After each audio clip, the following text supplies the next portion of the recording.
Test 1 2, test 1 2, test 1 2. We're going to talk about Ethan Klein today, but first and you don't want to support that. I mean, you don't want to. I mean, come on, man! Look at this gremlin. Look at this gremlin. He looks like the puppeteered version of Yoda in like the Empire Strikes Back or Return of the Jedi.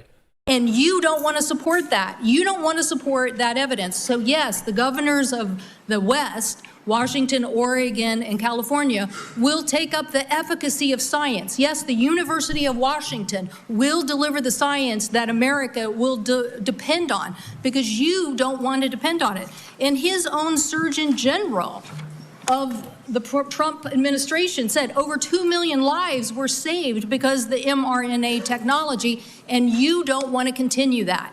You don't want to continue that technology. So what country is going to now take up that technology lead? What country is going to do that? Leaving us more... Bro, they can't get these guys some chairs? Are you serious? ...more vulnerable to some other country keeping the advantage on having the best technology. So I'm telling you, I represent a state that's about technology. I have two other quick questions for you.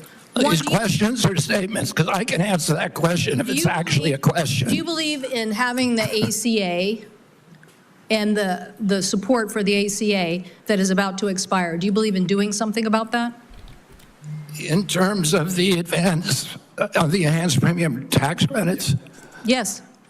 Well, the Democrats had two chances to make them permanent, and they didn't. And they didn't for a reason. We're the ones who delivered it. So I'm just asking, yes or no, do you want to do something about this? Yes or no? I want to fix the system, and that's what we're doing, fixing systematically to make premiums lower. That's what President Trump wants to do. Do you think the women on the step... Donald Trump does not want to make premiums lower. What he actually wants to do is raise healthcare costs for European countries, so that people can't point to the European countries and complain that we're paying way more compared to Europe. Steps of the Capitol were a hoax yesterday? I don't know about any women on the steps of the Capitol. The women who were talking about Epstein, do you think they were a hoax yesterday? Do I think they were? Do you think they were perpetrating a hoax yesterday? Perpetuating a hoax? Yeah. I have no idea what they were saying. This is the first I'm hearing about it. You're hearing about the women on the Capitol steps saying that they believe that the Epstein information should be made public. What is this hearing? Why is she talking about Epstein with RFK? I thought taking on chronic illnesses was going to be important. I've got 2 kids, as we discussed when you met, that have chronic illnesses. I'm not sure that the focus on red dye and seed oils are going to fully solve that problem.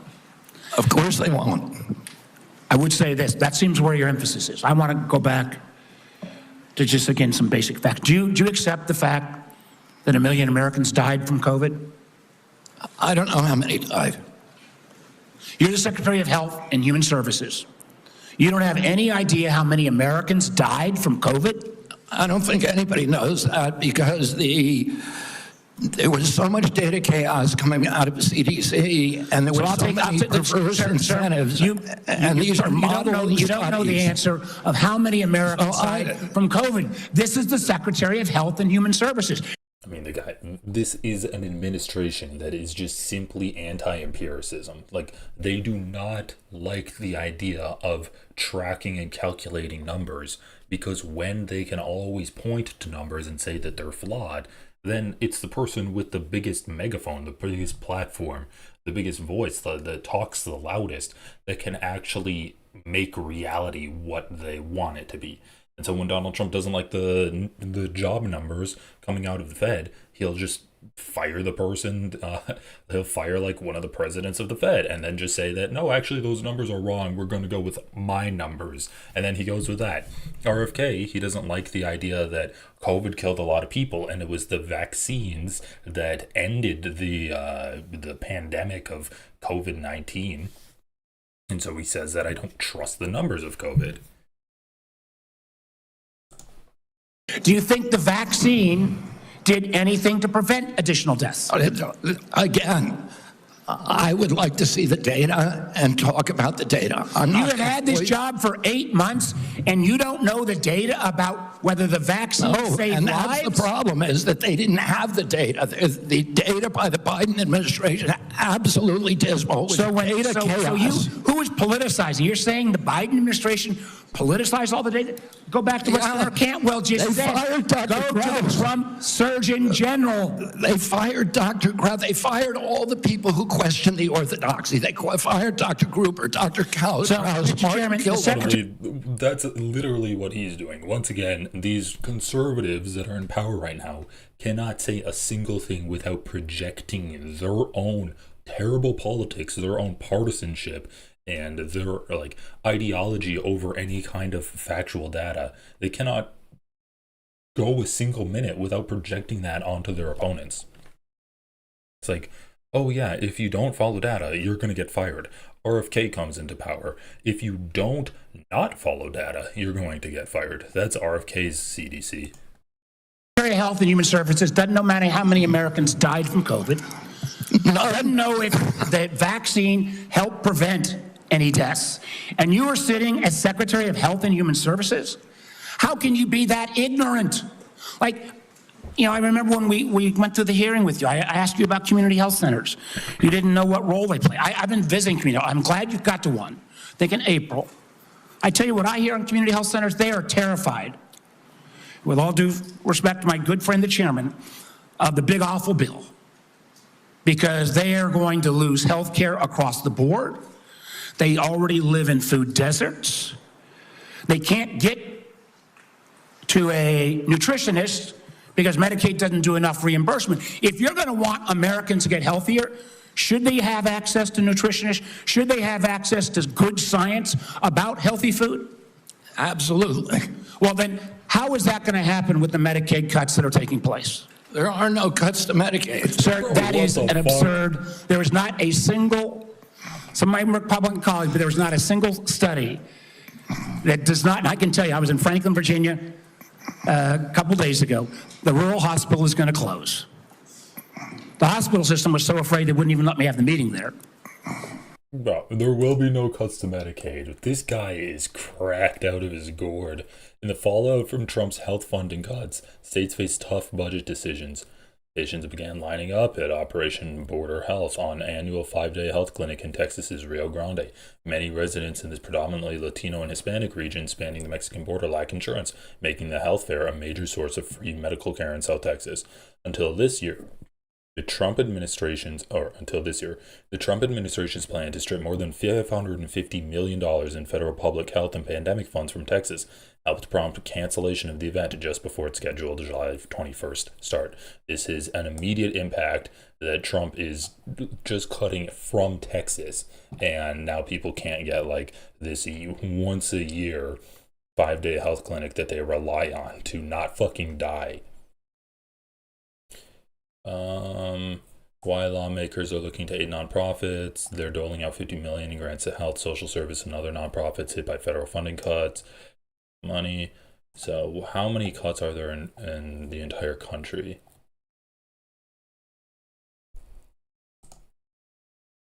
What cuts will be made to Medicaid? So they have to meet requirements of 80 hours per month through employment. This requirement represents the largest component of the cuts, reducing federal funding by $325.8 billion over 10 years. So this is $325.8 billion over 10 years based off of this estimation. I mean, there are no cuts to Medicaid.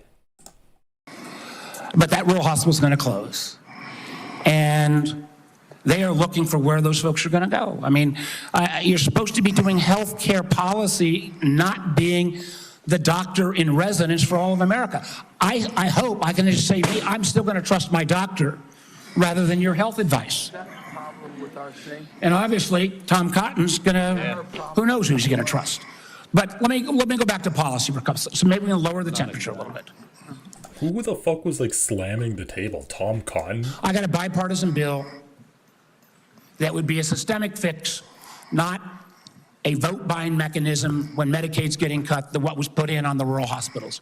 One of the things we could do, Mr. Secretary, is make sure that the folks who work in rural hospitals get an 80% reimbursement of what folks get in more urban centers. Would you support that legislation? Are you talking about the area wage index? I'm talking about the area wage index and moving that up to 80%. So there is actually ability to get rural providers. President Trump supports that, and we support. Do you support? You support? Good. So you will work with us to get that passed. Yes. That will increase costs on both Medicaid and Medicare.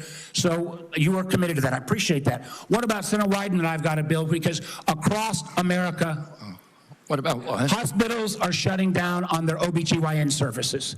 Try to have a baby. I don't know about in all of my other friend states, but in Southside Virginia, you can't find a hospital. Will you work with us to make sure that before OBGYN services are taken out of a rural hospital, there has to be a process and procedure?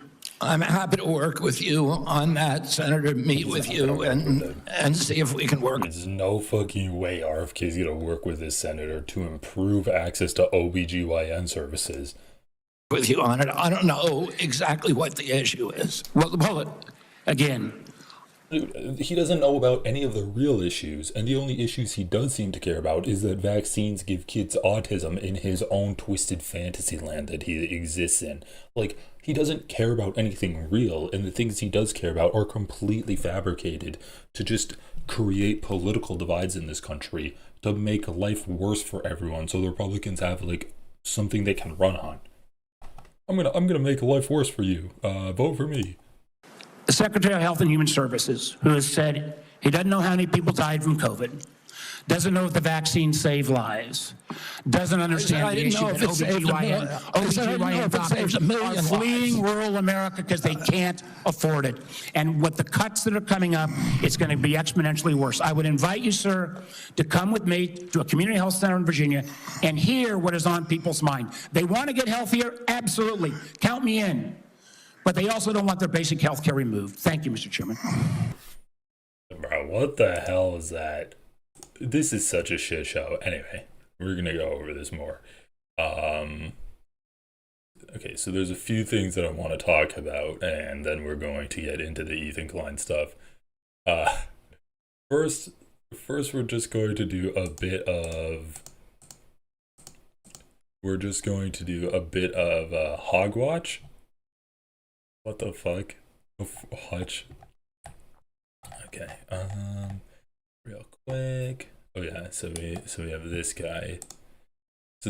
So look, there's a bunch of people in the rural America that own farms, and not only are their labor force being cut, but also because of the tariffs, their customers, namely China, are not buying as much product as they would be buying from them.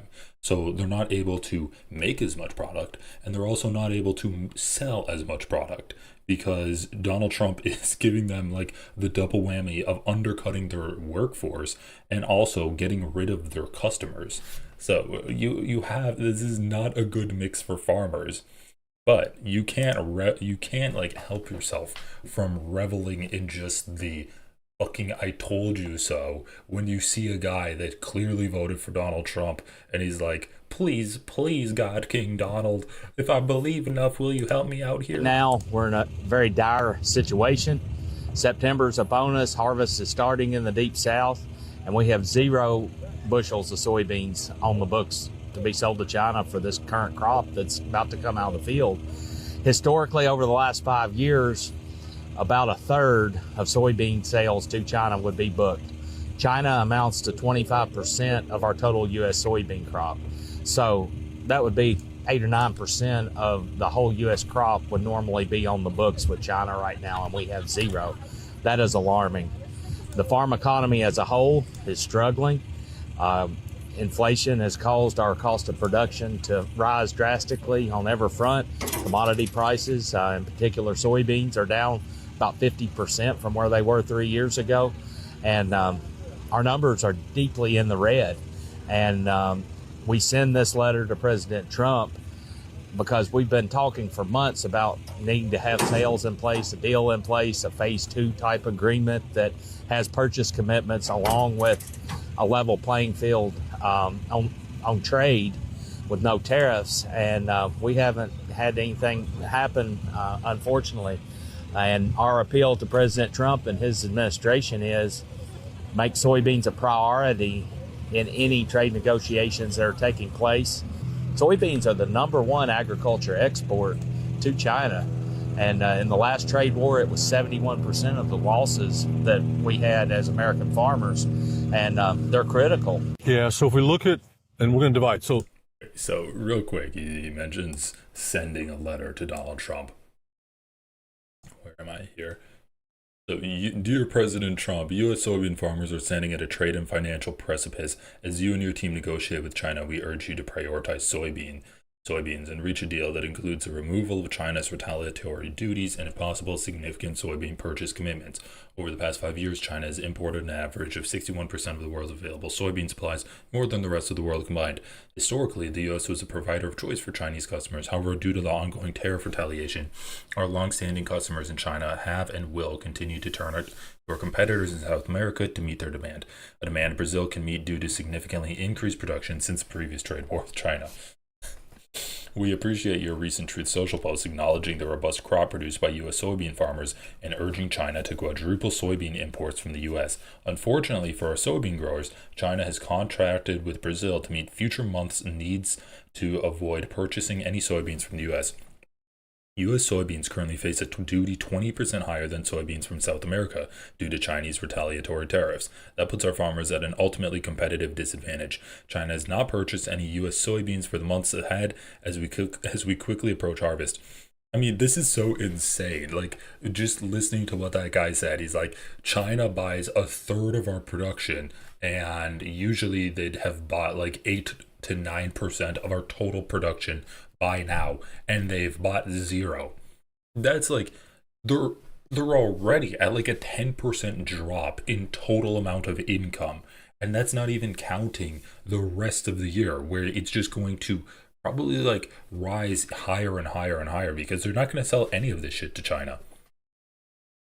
These soybean farmers are so screwed. They're so screwed because even if Donald Trump strikes some kind of last minute deal, it's going to be too late for these soybean farmers to get their product to China. They're not going to have enough people to actually help harvest the soybeans due to the crackdown on immigration that Donald Trump has done, especially like laborers on farms. And also, why the hell would China ever want to do business with a completely unreliable partner in the United States when they can just create business channels elsewhere and get just as good of soybeans with more reliability, and with China being the more powerful country, that like now these South American countries that produce soybeans are going to be reliant on China. Like, basically the entire world is inoculating themselves against the United States, and the more the United States stays this isolationist country, the better the rest of the world is going to function without their input. Soybean farmers are under extreme financial stress. Prices continue to drop, and at the same time, our farmers are paying significantly more for inputs and equipment. U.S. soybean farmers cannot survive a prolonged trade dispute with our largest customer. The American Soybean Association's economic department has compiled the attached white paper on the current state of U.S.-China soybean trade to outline how dire the economic situation is for soybean farmers.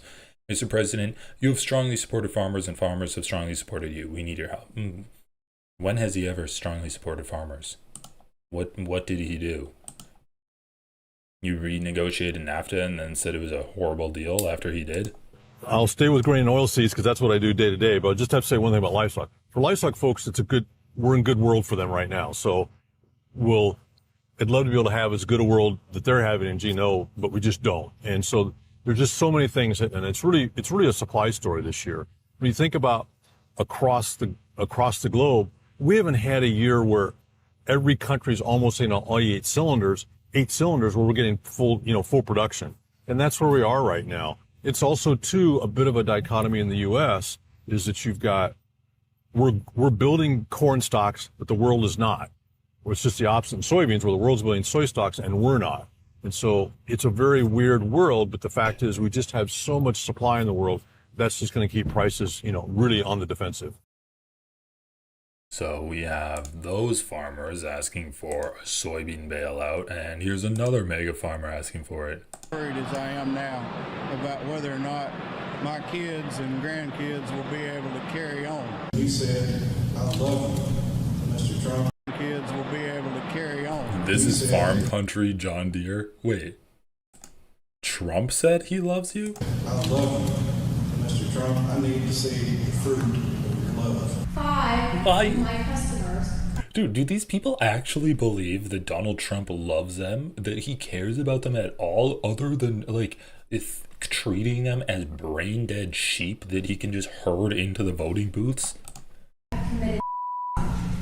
That's how serious that Bro, what? customers have. See the fruit of your love. Five of my customers have committed. That's how serious that this is. And what it costs. Bro, leave it to Trump to take our economy into a worse position than we were 5 years ago at the height of the COVID pandemic. Well, I guess not technically worse, but just as bad. And now you have people being like, my soybean customers are offing themselves because they can't deal with the stress of the tariffs that Donald Trump has put on this country that is crippling my industry. For us to farm is astronomical now. I farm with paid-for equipment. All my tractors are 50 years old, and I can't hardly make this deal work. I think the tariffs are the ice cream on the cake of a perfect storm. After a horrible year last year where They're the ice cream on... Did he say ice cream on the cake or icing? the ice cream on the Bro, that's three different analogies you're mixing up. The ice cream on the cake of the perfect storm. cake of Stick to plowing fields. a perfect storm. After a horrible year last year where most farmers in Arkansas Delta lost money, this year's going to be worse. We made a decision to go out this year, in the spring. So my son will not be the seventh generation on our farm. We're going to lose 25 or 30% of the farmers in this country if they don't do something. Yeah, and who's going to buy all of that farmland? It's going to be the largest, most elite farms that can just absorb this price shock, and they can buy up all of the other farms and solidify their monopoly on agriculture in the United States. This is only going to help Donald Trump's oligarchy buddies. And it's sad to say, but for once, it's not a minority group. It's not like an ethnic group that's being discriminated against, or trans people or gay people. It's farmers. It's Republicans that are now suffering as suffering directly as a result, due to policies that are directly attributable to Donald Trump. So, you know, we always say that, oh, trans people, black people, they understand that that Republican conservative policies are against them. They scapegoat them, they treat them like the enemy, and they marginalize them in society. And so they're always going to vote Democrat. If the Democrats can stand up and give a more pro-working class message, none of this fucking like, let's all start small businesses in majority neighborhoods, and then you can get a small tax subsidy. Like, let's get some real populist messaging going on.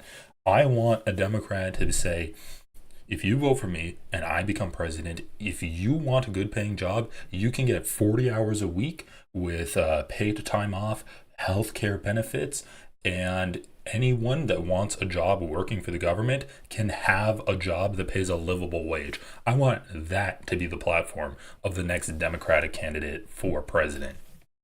Because this is ridiculous, man. These people are getting fucked. Like, farmers especially. Farmers are rich, man, right? And the idea of a farmer losing his job, oh, well, you could work at McDonald's, right? You can always go to an hourly wage. But there are jobs, like these jobs that people are expecting you can just go to, they're drying up. And unemployment is drying up. Food shelters are drying up. There's already a massive influx of people utilizing these social safety nets because of the layoffs that they've already experienced due to the Trump administration, it is all around not good. Like we're so fucked. This country is so fucked. There's going to need to be a massive kind of populist resurgence from hopefully a Democrat when they win the presidential election. 25 or 30% of the farmers in this country if they don't do something. It has to be done, and it's not just here. It's everywhere. Mm-hmm. Yeah, but that's by design. Like, they want to put these farmers out of business so that the giant corporations that donate to Donald Trump can buy up their farms. And then when the economy recovers, they're going to have massively expanded their market share of agriculture. So yeah, like, this truly is the death of the small farm. Okay, what else do we got? I'm trying to beat around the bush a little bit.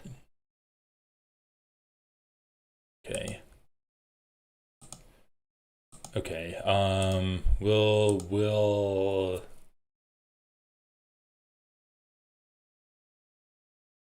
what should I start with? Should I just start with this? Okay, let's just start with the episode. Let's just dive into it. Let me close some tabs here. Okay. H3 show number 188, 188 shows before he says, my reputation is dirt, how do I fix it? So, he says my reputation is dirt, how do I fix it? This is making me want to, This is making me want to find like a specific post. Let me look this up. Oh yeah, here we go. Interviews would create growth. So, what has been the meta on posting on the H3 Productions subreddit? What has been the meta? Well, the meta has been, how do we get more viewers for the podcast? Because it's not enough to just be a viewer of the podcast yourself. It's a competition among all of the YouTube channels on the internet. And if your favorite YouTube channel is suffering in its viewers, that's a personal problem that you have to address as a viewer of that YouTube channel. So you have people offering their advice for,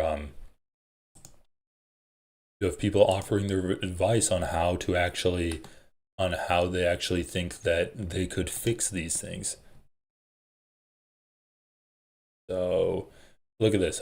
Ethan should do a fact-defining segment / VOD to have all of his personal opinions collated in one video. Let's do that. Ethan needs to hire a PR firm. Our community needs to be better. That's true. Back to TikTok. I thought the idea of making videos for TikTok was a great idea. The amount of snark fiction that is spreading on there needs to be addressed. So now they're saying, go to TikTok. You should create all of your you should do a video addressing all of your criticism, and then you can just point to that, and that will get you more views. Do more interviews with people. And yes, Ethan should go back to TikTok. And this is where we get into the title of today's H3 Productions podcast. Ethan's reputation is bullshit. So, like, why do I want to pull this up? Because it's so funny. Interviews would create growth, and I miss them personally. The single best ways to improve views and engagement is interviews. Ethan is really good at talking to people and bringing a different side of them out. Having guests on means having different vibes each time, so it creates variety and excitement as people look forward to who might be on next. Also, having guests on means the guest's audience will visit, and so it helps massively with growth and exposure. I understand that it might be, definitely is, harder to have guests on now due to drama, but one guest interview a week would be amazing for the audience and the channel, and is the single best way to get new eyes on the pod. I couldn't agree more. My girlfriend and I have been missing them greatly. The podcast has been consistently hemorrhaging subs and views since the end of Frenemies. We lost over 600,000 subscribers and views, and live viewers have diminished by 50%, which is incredibly bad.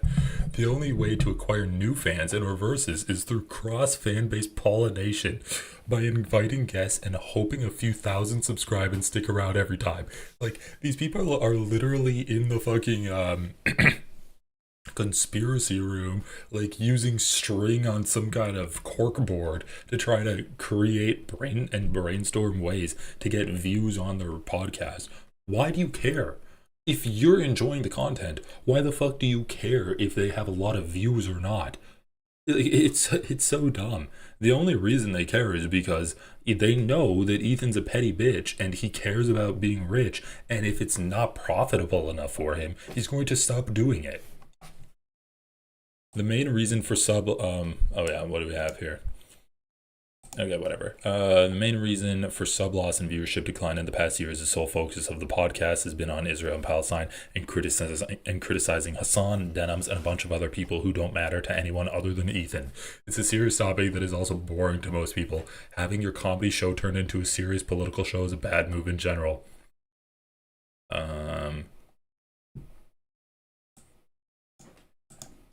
Oh yeah, 100. It's ignorant to think we didn't lose some fans overlapping communities like Trisha, Hassan, and now Destiny. Ethan keeps shit real at the expense of his own views, which I find super commendable. Yup, I hate Hassan, but I don't want to hear about him multiple times a week. Dunking on iDubbbz can sometimes be funny, but it's beginning to get old too. Totally, and it totally turns me off that Ethan will rush through the actual funny segments about the crew that the crew worked to put together to focus on the belabored negative topics he's so passionate about. Basically, people are like, nah, everyone fucking hates Ethan, and even me, who's trying to get the views up, hate the content that he's doing. And that brings us to the title of today's episode. My reputation is dirt. How do I fix it? You're getting called out by your fan base, saying that no one even likes you anymore, dude. What do you talk about in this? I have not seen any clips of this. I'm just ready to dive right in here. Although I will utilize the timestamps.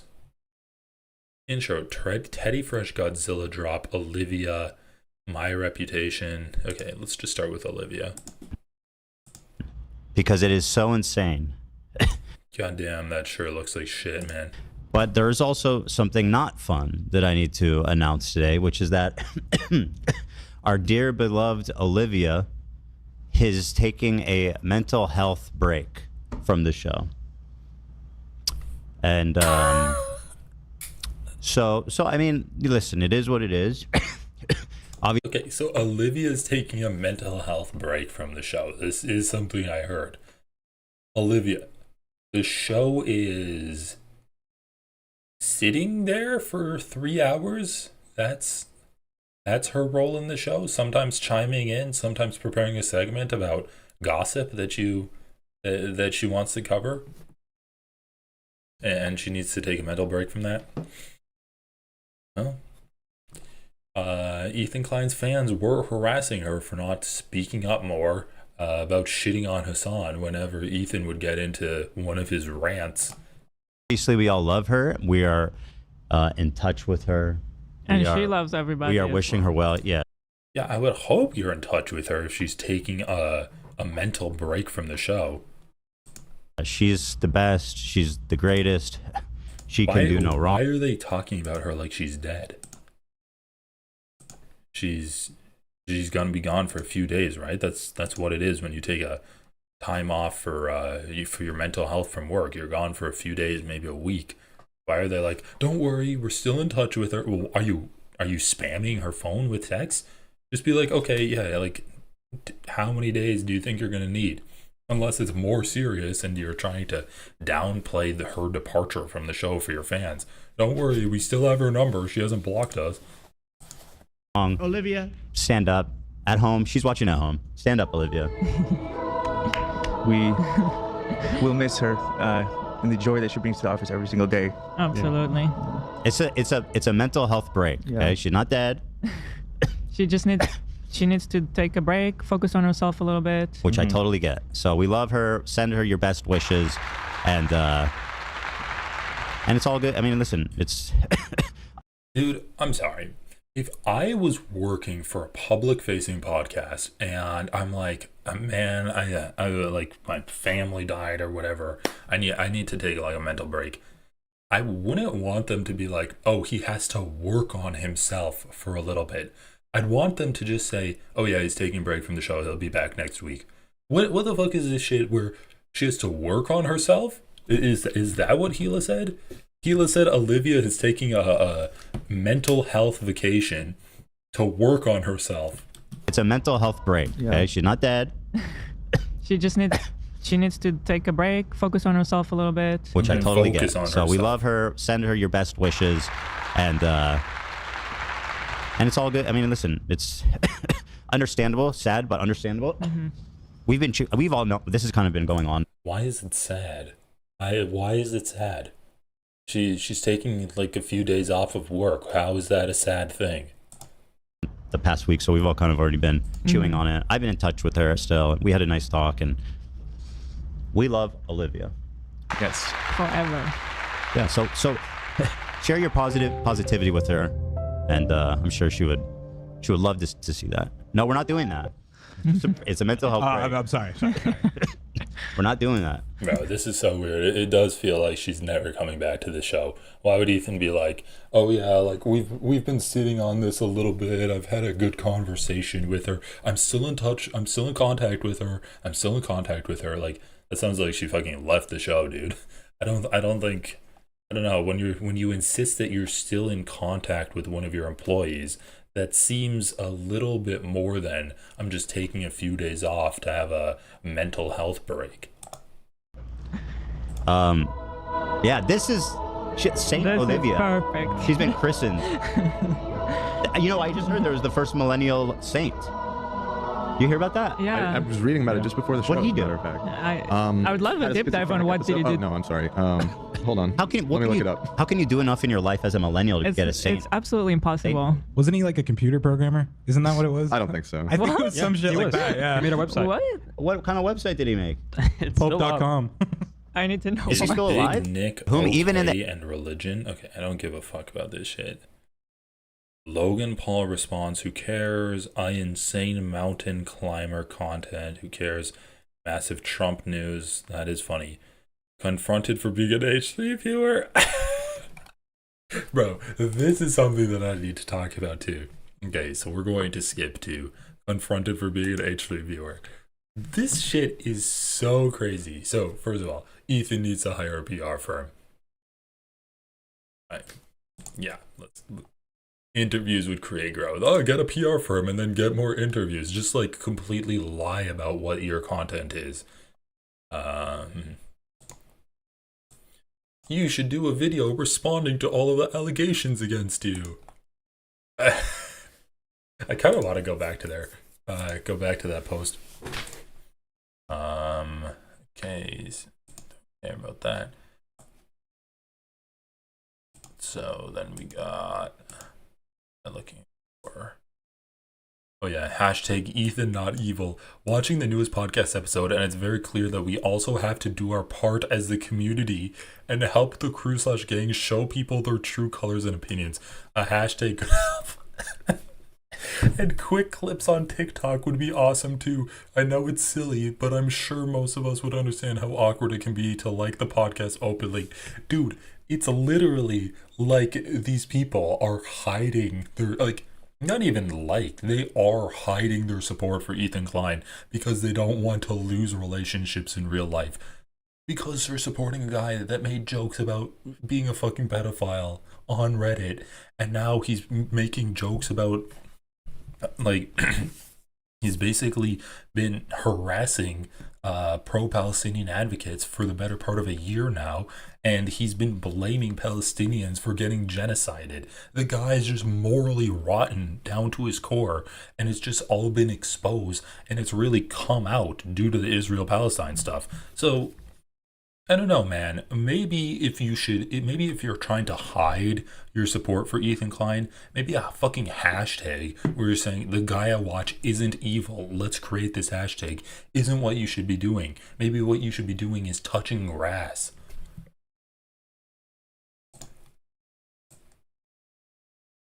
Anyway, so this is what Ethan's going to be talking about. Got cornered at a bridal shower by the bride regarding how I feel about Ethan being in hot water lately. And so we're going to read that. But this is something else that I need to say. Oh, thank you for the super chat, Fart Wayne. Olivia quit. She just said it was a break to avoid getting harassed by the fan base. But when she doesn't come back, they'll begin attacking her. I mean, Ethan was already kind of fucking attacking her. She's like, oh yeah, she's a saint. Dude, someone wants to take like a mental health break. The last thing you should do is talk about them leaving the podcast while they're taking the mental health break. I mean, hopefully she doesn't get harassed for that. He's like, send her well wishes. I don't think she wants to be contacted. I think that's the whole point of leaving the podcast. Okay, so I don't know if Ethan's going to read this, so I'm going to read this. Okay. So this person does an Am I the Asshole on an r/h3h3 Productions subreddit. Anyone else get cut off by a friend because of Ethan's Reddit comments? For context, I have a friend that I've known for about 5 years and have recently gotten close to hit me up to talk about how we have a serious conversation. I'm thinking it's something IRL related, but to my surprise, she then brings up Ethan's old Reddit account and some inflammatory comments that he made. To be honest, I thought she was joking at first because the serious conversation and internet drama do not correlate in my mind. Long story short, she was like, I can't be friends with someone who supports Ethan after what he did. I tried to plead Ethan's case and how what he did was wrong, but not bad enough for me to stop watching, but she wasn't hearing it. Guys, Ethan was making jokes about like, I'm not even going to say jokes. He was making up stories of himself just flashing children. Like, oh yeah, I hit my son with my dick when I helicopter it, and then I just laugh and say that daddy's dancing. He's like, oh, I was in the bathroom and then a little girl walked in and I ran after her and I'm like, oh, don't worry, like you're gonna have sex with bigger penises than mine when you're grown up. Like, the guy is a fucking creep. He made jokes about wanting to touch his nephew inappropriately. Like, that was not a normal part of the internet back then. It's not just edgy internet stuff. I mean, he made a fucking account dedicated to pedophilia. He literally said that was the theme of my account. The theme of my Reddit account was pedophilia. That's what he said when he was defending it. And then when he was confronted about it, he's like, yeah, I don't regret it. I still stand by these things that I said because it was just being edgy. So it's not like, oh, he apologized for it and that's all in the past and he's changed. He was called out for it like 3 weeks ago, and he's like, yeah, I still stand behind everything. Why are you guys being all crazed about that? That was like a different time of the internet. Well, if it's a different time of the internet, you can still say, I should not have posted that shit. The internet was wrong back then, and I was just a sheep that was going along with the crowd. Okay, let's continue this.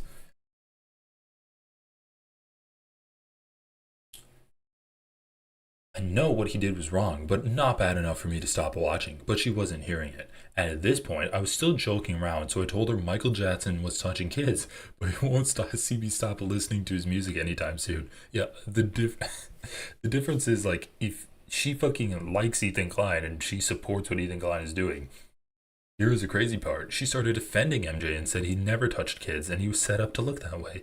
Honestly, I'm more offended that me watching a podcast is big enough for her to not be friends with me when she has friends who have done similar edgy things. But since they're her friend, she turns the blinders on for them. At this point, I'm not interested in being friends with. Edit. Her issue specifically is that the pedophile jokes, and according to her, Ethan has acknowledged them and is still okay with these type of jokes. He actually has. Also, by her logic, since he joked about pedophile jokes, there's a chance he actually did things like that. Understand where she's coming from because she's a mother, and it's an issue that because she's a mother, and it's an issue that it's close to home. The problem is, however, that is not the case, and Ethan of today would never make jokes like that. And her leaping to conclusions saying he could actually be a pedo is not founded on any real evidence.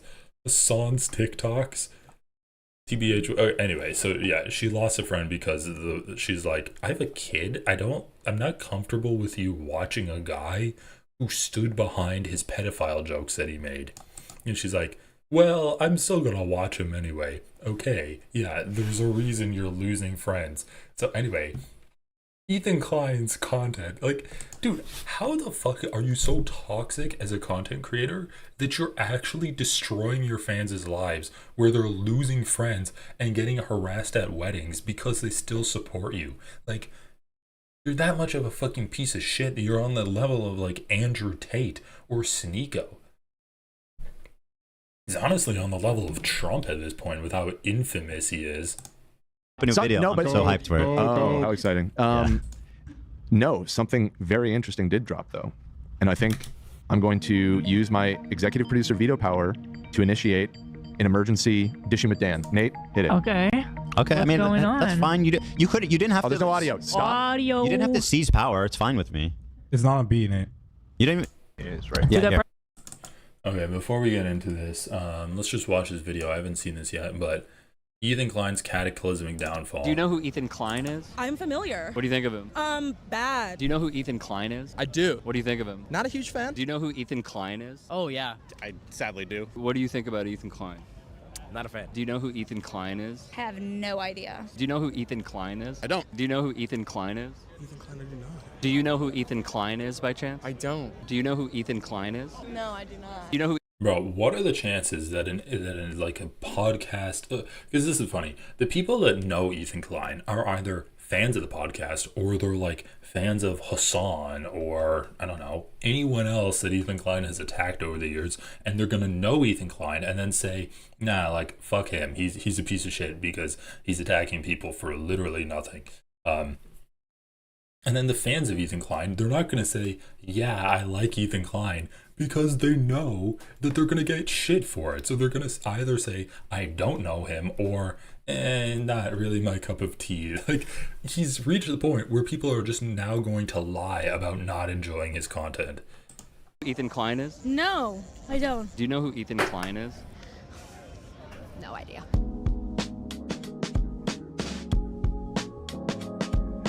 What's up, y'all? Welcome in. You're going to be when not I here to hear you talk.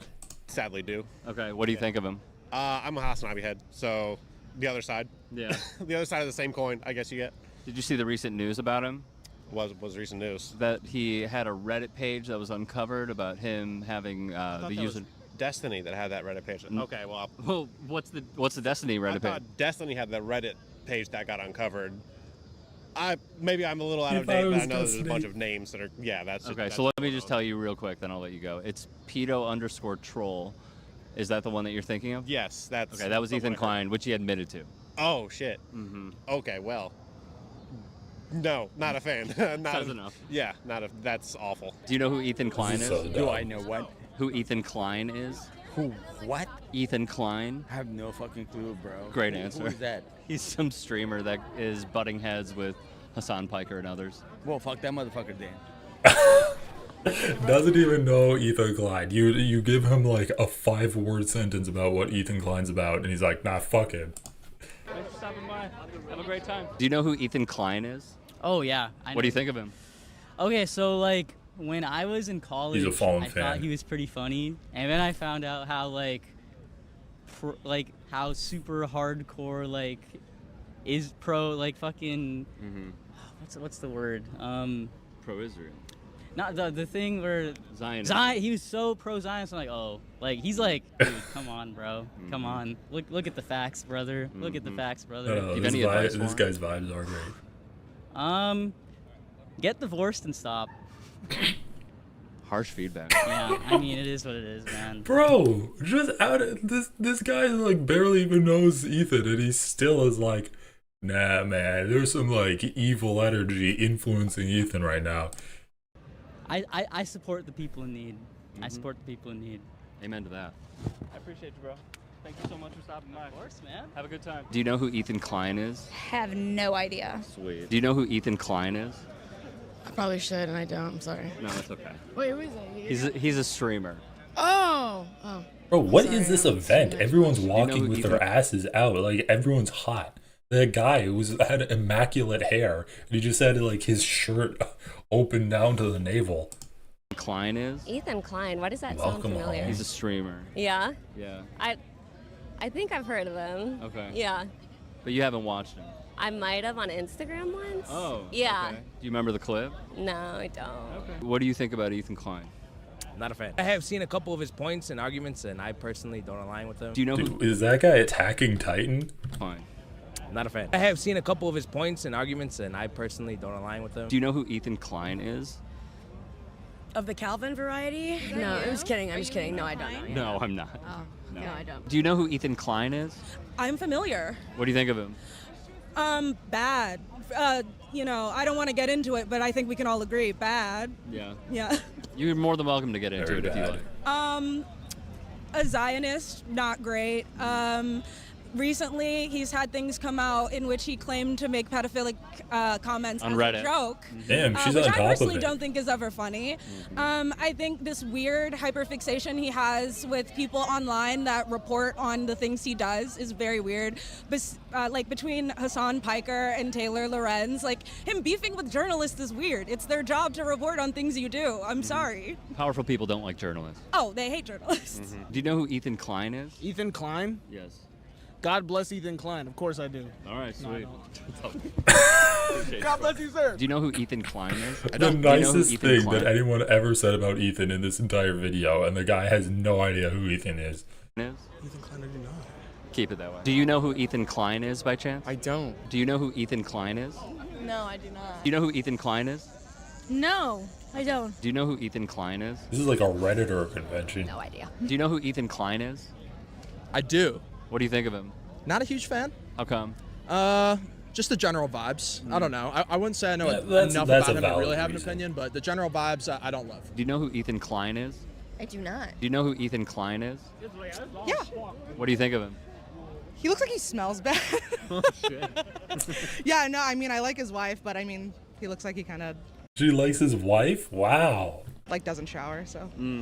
Is that your feedback for him? Yeah, take a shower, Ethan. Like, Yeah. Bro, this is someone that actually watches the podcast but doesn't want to say that she likes Ethan Klein. I like his wife. you look like you need it. Do you know who Ethan But Klein Ethan is? needs to shower. Do you know who Ethan Klein is? Ethan Klein, I do not. Pope, do you know who Ethan Klein is? I don't. Do you know who Ethan Klein is? I don't. I do absolutely know who H3H3 is. Yeah, what do you think about him? You can be honest. Time to retire, I think. I don't want to come at Time him, to but I mean, do your retire. thing. New world, varying things. Sure. But he's an intriguing guy.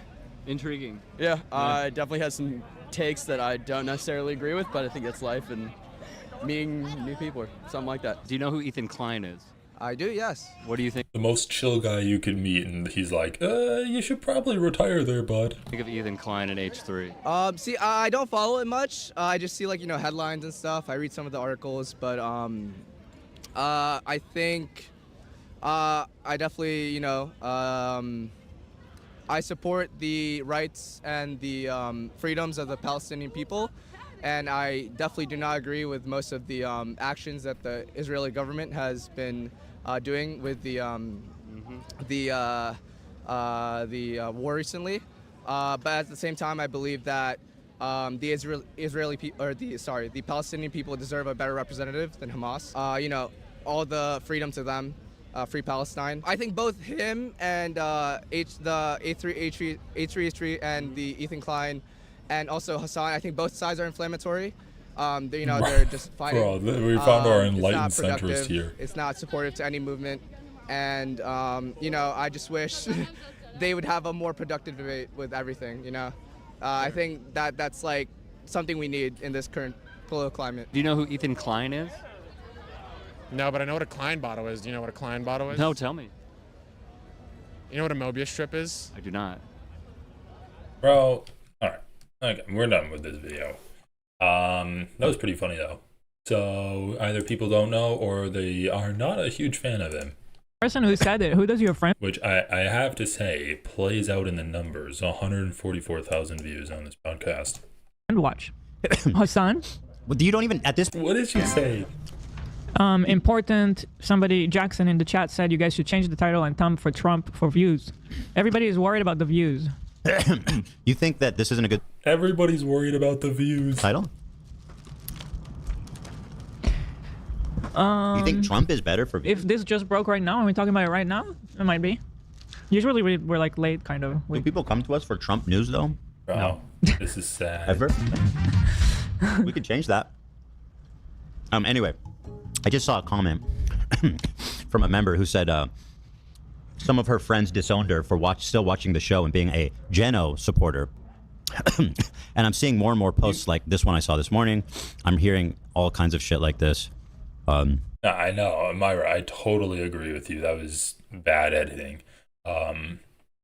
Also, like, dude, like, look, their channel would completely die if they became a Trump news network channel. Like, oh, anti-Trump first and foremost. But that being said, it would be 100% an improvement to the content that they're putting out right now. Where's that post? Is it up? It is right. To the person who said it, who does your friend watch? Hassan? Well, you don't even, at this point, you don't even need to watch Hassan. It's like every fucking TikTok, every comment section, on Twitter, It's on all over Instagram. Reddit. It's just, and on top of it, if it's not hating on me and calling me pro-genocide, it's a whole another group of people who are just fucking hate Jewish people. Connecting with Hassan. What the fuck are you talking about, dude? What are you who's like, show me one person that's criticizing you for being Jewish, okay? Because I don't think that, I mean, maybe there's some anti-Semitic people like Myron Gaines that are criticizing you for that, but they don't cover your bullshit because you're in a different sphere than them. He's unreasonably good looking and like cool and dresses cool. And then meanwhile, you got Taylor Lorenz. Hassan. Bro, he has a soundbite of his nemesis being fawned over by his other nemesis. What are you doing? Why do you have a soundbite of Taylor Lorenz saying that Hassan's hot? You're a weird guy. You're a weird little guy. Would be an influencer no matter what he was saying because he is very attractive and very cool. You know. Look it up. So anyway, here's another one. And again, I'm hearing this story a lot. While he... What do you mean you're hearing it a lot? Are you getting a lot of comments, a lot of emails of people like, Ethan, I've lost familial relationships because of you, because I've stuck by you and I'm a viewer of your show, and people just don't want to associate with me. Please, Ethan, please right the ship. Like, what does he mean he's heard this a lot? I mean, we know Ethan's lost all of his quote-unquote friends from Hassan to iDubbbz. No one wants to associate with him other than the people he's paying, and even they're dropping like flies, with Olivia apparently leaving and Ethan insisting that he still has contact with her. I mean, the third time you say I still have contact with Olivia, I actually start to doubt that you still have contact with Olivia. Like, how many unresponded to text messages have you sent her in the last 48 hours, dude? Got cornered at a bridal shower by the bride regarding how I feel about Ethan being in hot water lately. Dude, you were ruining weddings, man. Yeah, the bride. The bride in a bridal shower? Damn. Now people. The funny thing is, he's not even ruining weddings. This woman is not in a wedding. Like, I read this story. She was not in a wedding. This was a bridal shower, and she was irrelevant to the bridal shower. She was like the second cousin's wife that went to the bridal shower, and she left, and no one even noticed that she left. But it is funny that they're trying to add some kind of humor, like, oh my god, Ethan's ruining weddings. Well, he's ruining the wedding for his viewers. He's not ruining the wedding for the people that hate him and are happy to have Ethan's viewers not associated with them anymore. It's sad. It's honestly sad. They're joking like he's just this force of nature that's ruining these snowflakes that can't stand him, and they melt whenever his name is brought up. But in reality, it's just his viewers that are having the relationships get destroyed. Like, he said it himself. He's getting lots and lots of comments. He's reading more and more comments where his viewers' relationships are getting destroyed. We already know he's destroyed all of his relationships, and now it's trickling down to his viewers. It's really sad.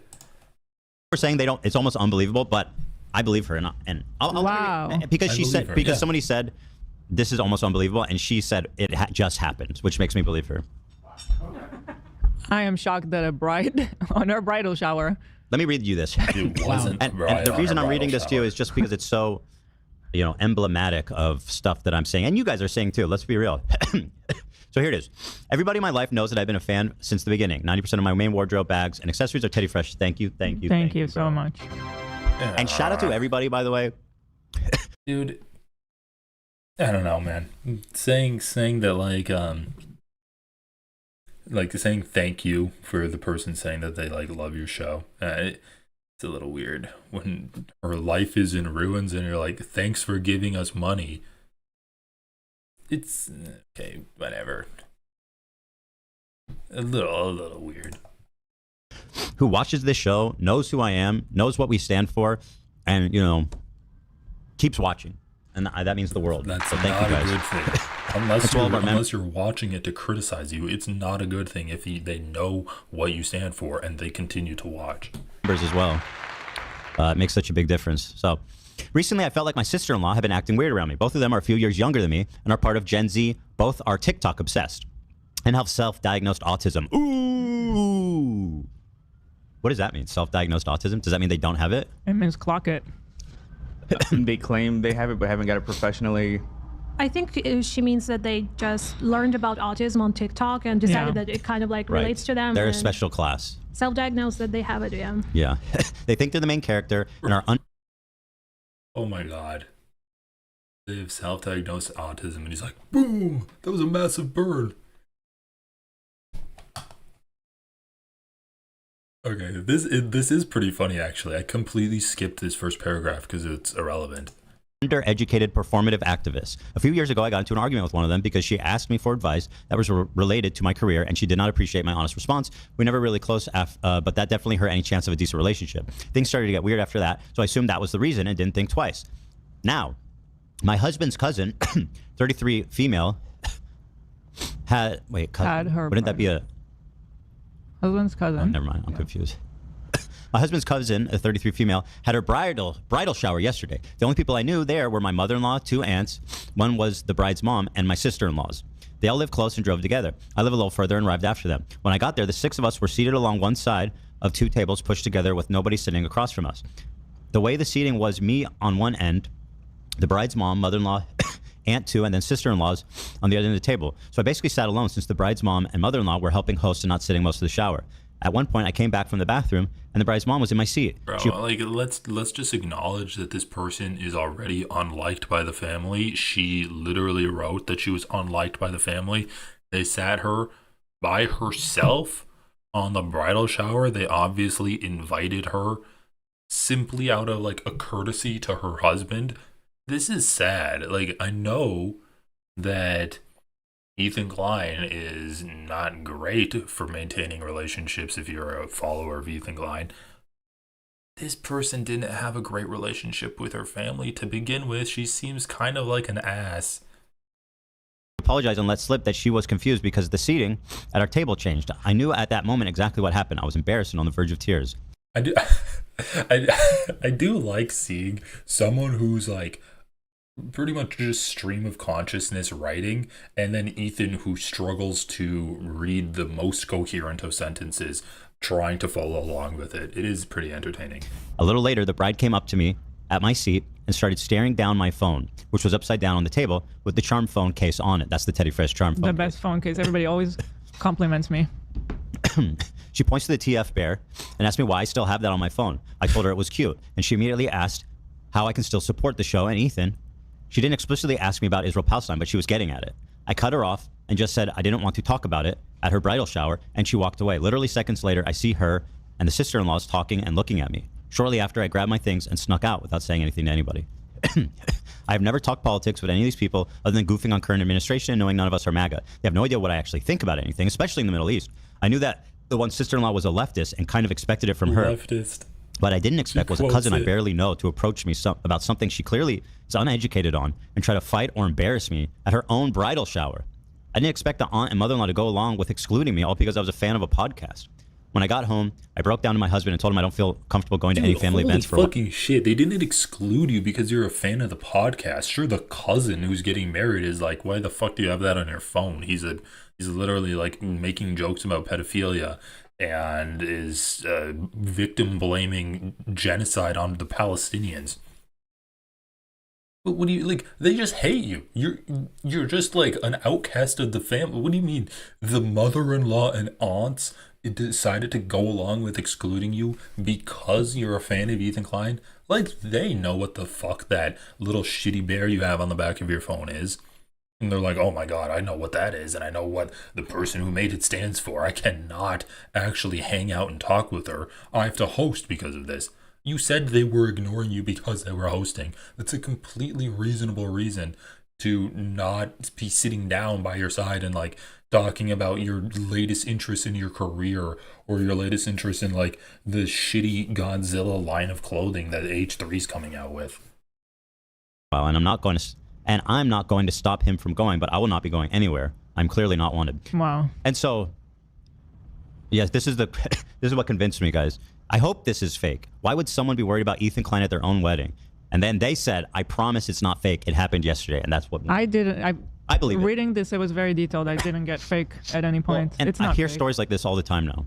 So there's like a few things to break down. I hear stories like this all the time First of all, now. I'm so sorry. Yeah.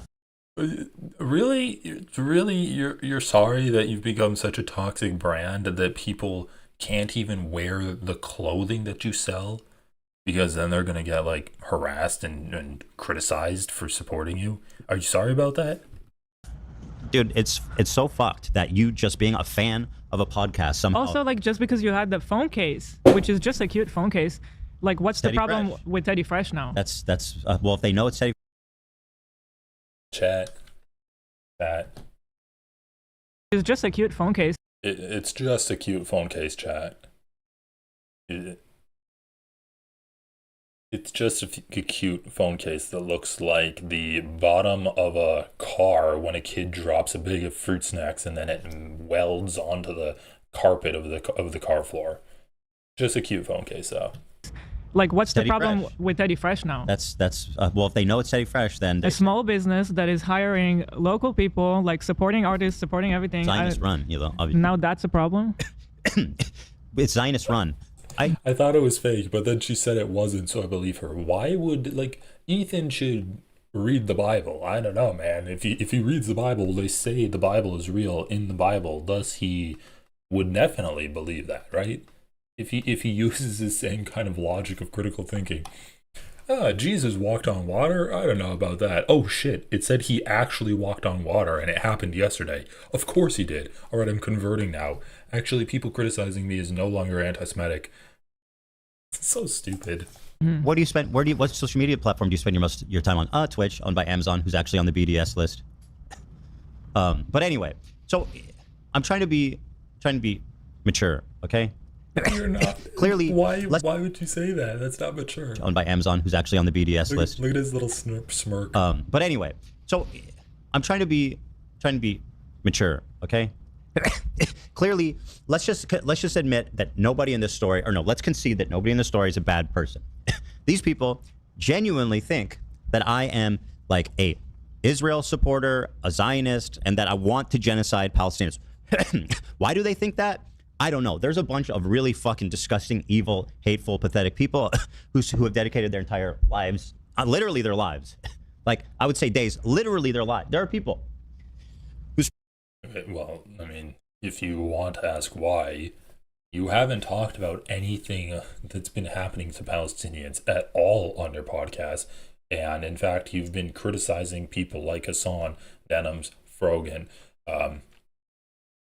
North Star Radio, people that have been talking about it. So what do you expect people to think? You're not an advocate for Palestine, and the only time you talk about Palestine is to criticize people that are advocates for Palestine. That makes it seem like you want them to get genocided. Spend all day, every day, clearly unemployed, talking about me and people on the show, right? But let's assume that the people who are being influenced that on TikTok are not actually evil and they're doing something good. So my question is, how do I actually reach out to these people? How do I battle what's become this overwhelming tsunami of vicious misinformation and lies? You know, before, when Keemstar was doing that to me, I didn't talk about it for a long time, and I gave him all the territory to basically say what he wanted. But the minute I started talking about it, explaining and addressing it, it resolved, because everybody at that time listened and was like, oh, okay, this is bullshit. But now people don't listen now, and they don't want to hear what I have to say. They just want to hear what Hassan has to say, and all these random fucking, TikTokers and Twitter accounts. So my question is, like, how do I get through to these people? Because what I did before is not working. To the people that don't want to watch you? Maybe you could, like, talk about Palestine. Maybe you could stop criticizing Hassan in every fucking episode that you make. I don't know. Maybe you could not be a freak, and then slowly people might forget about you, or it's too late. And why the fuck do you care if there's people that don't like you? Like, this is like an episode of Everybody Loves Raymond. He's like, I need everyone to like me. I need everyone to like me. I can't go on if someone disagrees with what I stand for. Why do you care, dude? You literally said at the beginning of this whole charade when you criticized Hassan, oh, if you don't like what I have to say, then stop watching me. Why can't you stand by that now? Is it because you realize that your audience that you're left with when people actually do stop watching you because they don't like what you have to say is too small for you to maintain a functioning podcast with as much money intake and as many employees as you currently have? Is that why you're suddenly doing this about face where you're like, how can I convince people to watch my show again? He's like the Eeyore of podcasting. My policy after that was always like, don't ever let anybody say shit on you. Always address it. Always correct it, so that there's nobody can lie on you again, like Keemstar did. Friend of the show, by the way. Hi, girl. How do I reach these goddamn kids? Although it's not just kids. Maybe you should revisit your Pedotroll account. That could give you some ideas of how to reach children. Person's in their early 30s, right? This person's 33 in the story. Yeah, why would he think that he's talking about kids right now? Like, it was clearly a story of adults, and immediately he brought it to, how can I reach these goddamn kids? I'm gonna pull a PragerU and start doing propaganda aimed directly at children? So, I've never been in this situation before, honestly, where the avalanche of bullshit was just so consistent, so organized, so widespread, so prevalent that I literally am just being buried in it.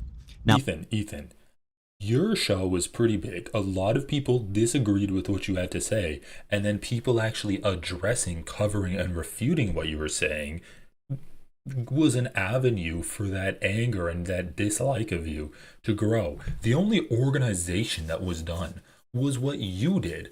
When you shed a massive amount of your audience and actually told them to stop watching you, but then continued to spout lies against people that they actually liked and about issues that they actually care about. The only organization done in your entire downfall was by you. You organized your own demise. Now, something that really made me want to talk about this and gave me the idea of ways that I can address this was listening to this. We recently spoke to Hutch in a VOD. I hope you guys watched and enjoyed it. No. He's a liberal commentator, a video VOD on demand. A video VOD on demand. Excuse me. I didn't want to confuse them. Yeah. By the way, no commentary on the cookie. Oh, it was quite good. Thank you. I think everybody got to try it. Split it up. Very nice, right? Crunchy and soft. Homemade, like burned. You're actually gonna fucking talk about Hutch? What has Hutch been up to? Hutch. I guess his name is Hutchinson. Hutch. Making House of Rabbits. Bald loser. Okay, there you go. What is this? Talking about JD Vance. That's good. Talking about Donald Trump. That's good. Donald Trump. I'm just gonna say, man, I don't think Hutch is the person you really want to be basing your social media outreach around. Astronomical. 4 hours ago, here we go. Responding to Emma Vigeland. Every powerful person claiming this fake is full of shit and they know it. Democrats think very little of the voters. The consultant-based astroturfing that treats people like sheep, for example. Astronomical levels of commitment to the fuck the Dems flowchart. Emma finds a way to squeeze in a jab in a post about the creepy Trump Epstein letter. You gotta respect the grind. Dude, she's literally criticizing the Democrats so that they campaign better and win. And you're like, oh my God, Emma is critical of the Democrats again. I can't stand it. This guy is, I mean, I'll just say my definition of a shitlib. He is the epitome of just being like a fucking shitlib. Oh, Donald Trump posted like a nude photo or like a raunchy letter and that got released. Let's cover that. And then if someone uses that and is like, the Democrats should be campaigning harder with it, he's like, why are you talking about the Democrats right now? We should only be talking about Donald Trump at the moment. Ethan Klein, oh, let me base my PR campaign around Hutch. Homemade a little bit, but it was good. Also, thank you for the gifted subs. If you also want your name to be in green and you were not fortunate enough to get a gifted sub, please consider subscribing, joining the channel. It's only 99 cents a month. I'm going to be trying to bring on some other guests and doing some fun activities, and that might be members only content. So keep that in mind. It's the best texture. Oh, wow. Crunchy Cool to be a and soundbite, I soft. suppose. Anyway. Cinemarxism? I didn't see. Is that... Hold on. I mean, Hutch is just such a fucking loser. I'm not a huge fan of debates where people are like, oh yeah, it's not genocide, but even if it is genocide, I think that's fine. Saw something with Hutch. If I can find it. I don't know. Oh yeah, this one. Okay, like, they're like, oh yeah, Ethan should talk to Adam Freeland. Whatever, we'll come back to the Hutch thing. Enough about cookies. Let's stay focused for once. You're done beef tartare? Bro, I'm trying to focus, Nate. Let's talk about beef tartare. No, Hutch didn't get paid by Chorus. He got paid by Progressive Victory. That's what after the show, please. Okay. Like burned. Don't want to I confuse didn't you. want to enjoy it. So my question is, like, how do I get through to these people? Because what I did before is not working. My policy after that was always like, don't ever let anybody say shit on you. Always address it. Always correct it, so that there's nobody can lie on you again, like Keemstar did. Friend of the show, by the way. Hi, girl. How do I reach these goddamn kids? Although it's not just kids. This person's in their early 30s, right? This person's 33. No one is in a this kid. story. It's not just kids. I've never been in this situation before, honestly, where the avalanche of bullshit was just so consistent, so organized, so widespread, so prevalent that I literally am just being buried in it. Now, something that... Why don't you sue them, Ethan? You should just do that. Get all of the people on TikTok and sue them for defamation. Come on, Ethan. That's how you can actually win. It really made me want to talk about this and gave me the idea of ways that I can address this. Was listening to this... we recently spoke to Hutch in a VOD. I hope you guys watched and enjoyed it. He's a liberal commentator, a Video VOD on demand? A video VOD on demand, excuse me. I didn't want to confuse them, yeah. By the way, no commentary on the cookie? Oh, it was quite good. Thank you. I think everybody got to try it. I split it up. Very nice, What do right? we all Crunchy think? and soft. Homemade, like burned home. Hey, Joe Schmo, if you want to talk about all of the times Ethan has talked about the genocide in Gaza, why don't you compile a list for me and send it to my email? I would actually greatly appreciate that. Okay? You can do that. Made a little bit, but it was good. It's the best texture. Oh, wow. Crunchy Cool to be a and soundbite, I soft. suppose. Anyway, enough about cookies. Let's stay focused for once. You're done beef tartare? Bro, I'm trying to focus, Nate. Let's talk about beef tartare after the show, please. Okay. Is that the sound from when Tamara said you smell good? You smell very nice. Okay. You didn't hear her, by the way. That's No, I didn't hear. I don't know why I said okay at the moment. I assumed you didn't hear it too because the response was so funny. But anyway, All right, what's this segment? So the idea I got was from watching my friend and this great guy, liberal commentator, a very down to earth, rational dude, Hutch. He had a caller call in, a bona fide H3 hater, and listening to them talk about me was so fascinating. Because you really get a peek into what these people think, and the stuff that they think is just so... This is going to be the majority of the episode today, just reacting to a debate Hutch had. I don't know, guys. Do you want to watch this? Like, I guess we'll watch it, but I thought he was going to actually talk more. So out there. I thought he was going to talk more about his media campaign. All right, we'll watch it. So far from any version of reality that I first want to watch this clip with you guys and then discuss what I'm thinking in terms of how to approach this. It's clearly whatever we're doing currently is not working, right? Let's see what Hutch has to do here. Why the f are you interviewing H3? What is this? You don't think that that's detrimental to your larger audience, to what he believes? No, I don't. This initial fracture between Ethan's audience and Hassan's audience, all of that started because all Ethan wanted Hassan to do was to moderate his community, who were accusing Ethan and his wife of being baby killers and accusing them of supporting genocide, which none of that was based in reality. So them supporting Israel's actions, that's not based in reality? What actions did they support specifically? What do you Never, not Ethan and Hila's continuous stance that Israel's doing nothing wrong? That's crazy. This is what people think. This gave me a glimpse for the first time. Joe, I gave you a task to do. Email me a list of timestamps where Ethan has talked about the genocide Palestinians are experiencing. I don't know how you have time to type in chat when you're supposed to be compiling me a list of all of the times Ethan has addressed the humanitarian crisis in Gaza and in the West Bank. I don't know why you're still talking here. Come on, you have homework to do, dude. That this is what people actually think, right? Yeah. They go, Ethan thinks Israel's doing nothing wrong. Yeah. And I guess if that's the narrative you accept, then I can understand. you victim blame Palestinians for their own genocide. To people. Although in the case of this cousin, you would expect that they would have a little more decency to actually hear out somebody who they know in real life instead of trying to brand them as a Zionist supporter. God forbid, the worst thing in the world. Tamara says she's had to explain this to so many people since getting hired here. Is that right?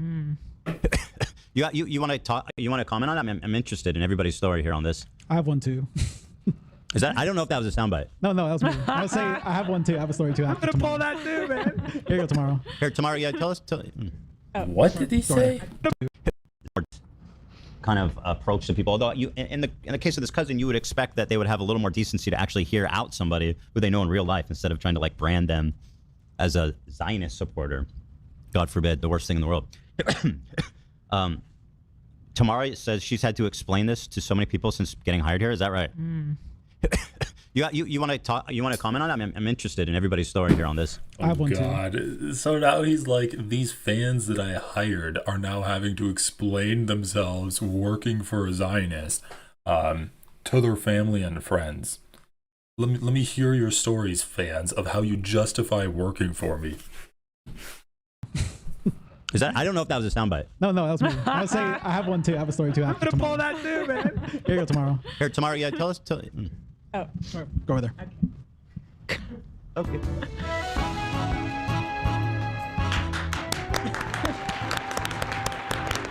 I know, I hear that music and I just feel the need to applaud. So, what's your stories? I mean, yeah, Ethan, people think you are evil.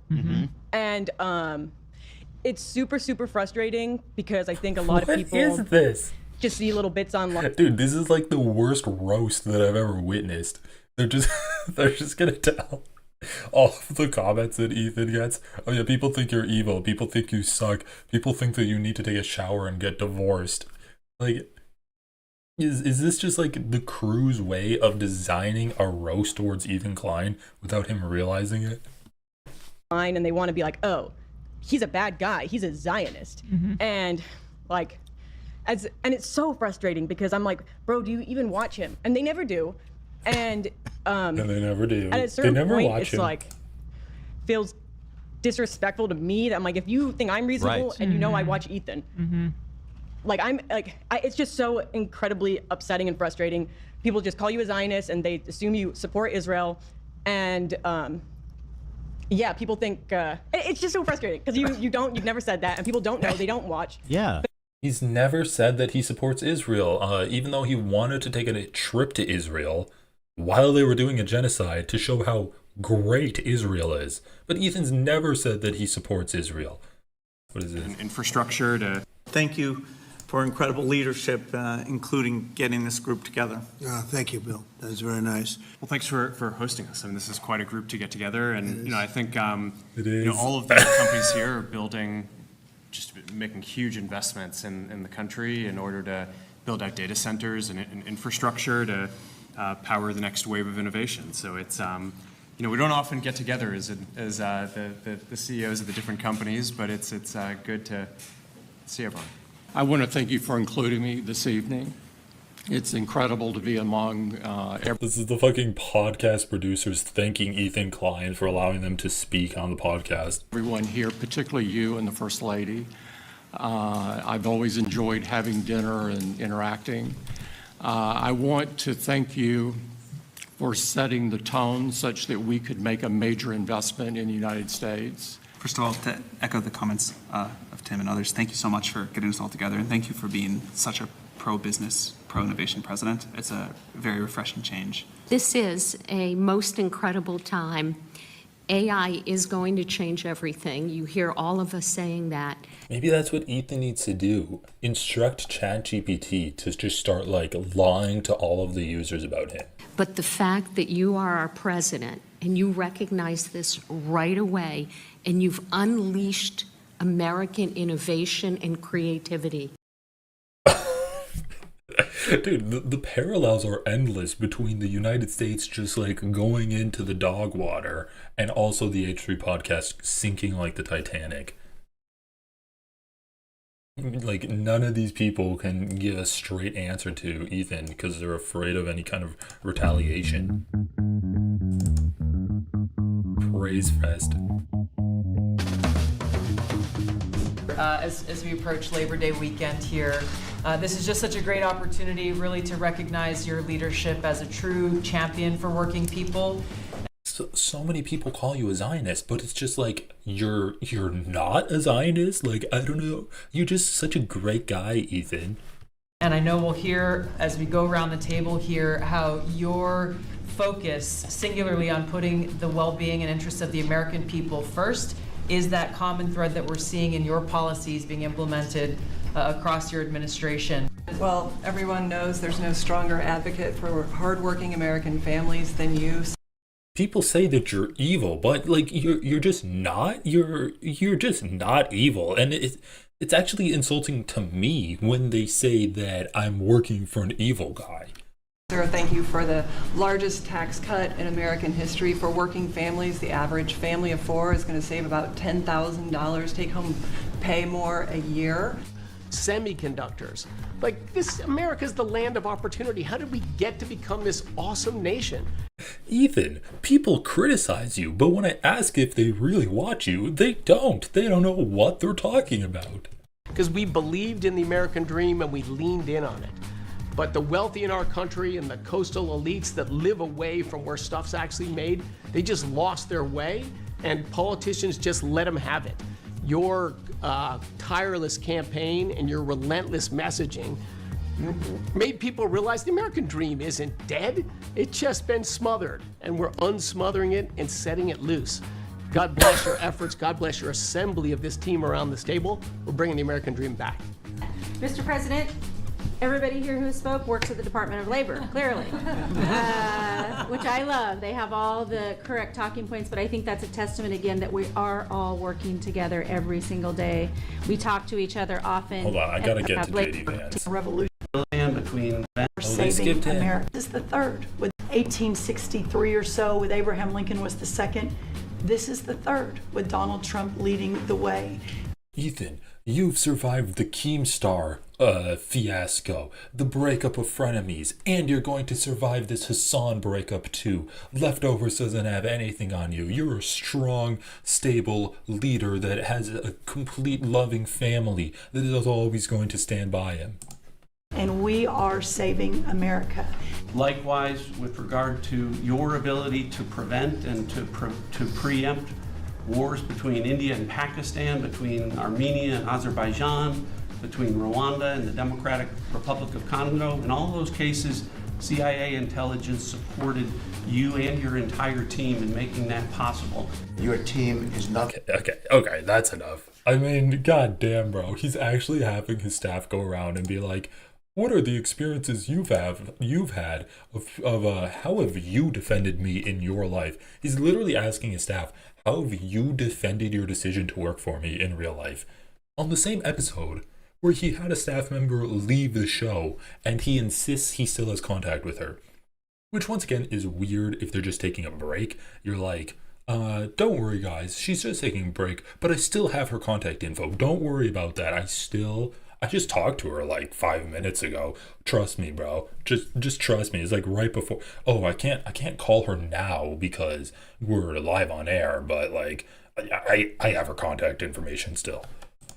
But it's just an easy thing to say. What is your opinion for the Yeah, people think it's just so frustrating because you've never said that, and people don't know, they don't watch. Yeah. But it's just an easy thing to say. what is your opinion for It's an easy thing to say that he's a Zionist because it's true. how this became so prevalent? Is it just like Hassan, TikTok, Yeah, I think- Twitter? It's just it's relentless. I think it's like people like Hassan, like it's just so easy to call you guys Zionists, and people. I can honestly understand how people who don't watch the show, it's like, well, he must be supporting Israel because like why else is everyone calling him a Zionist, right? You usually wouldn't assume people are just lying. It's like an avalanche. Yeah. And so it's also just frustrating because Zionism has come to mean just like blindly supporting Israel. So it's a whole thing, but it is really upsetting, and I've had a lot of arguments with good friends who have kind of. Dude, what the fuck is happening with these people? Like, I don't know, man. If you're having major arguments with some of your best friends, maybe the job isn't worth it. Like, maybe you could get a job as a producer or whatever the hell she's doing on some other show or some other media outlet. I don't know. Like, obviously, she's biased because she's getting paid by the man. So she's going to defend it. The people that aren't getting paid by him have serious enough held convictions to like really push their good friend about it. It's not a good atmosphere. If he wants people to stop criticizing him, maybe he should stop creating a toxic atmosphere in his podcast and in every other part of the internet that he touches. And like obviously a big part of that ending the toxic atmosphere that he has is supporting Palestinians. Like, give me updates on what's happening in Palestine and how what the Israeli government is doing is so horrible. Like, they're bombing Gaza City right now. They're still starving people to death, dude. You haven't said shit about it. That's why people call you a Zionist. Made me feel as if I've done something morally questionable, and I'm like, I really love Ethan.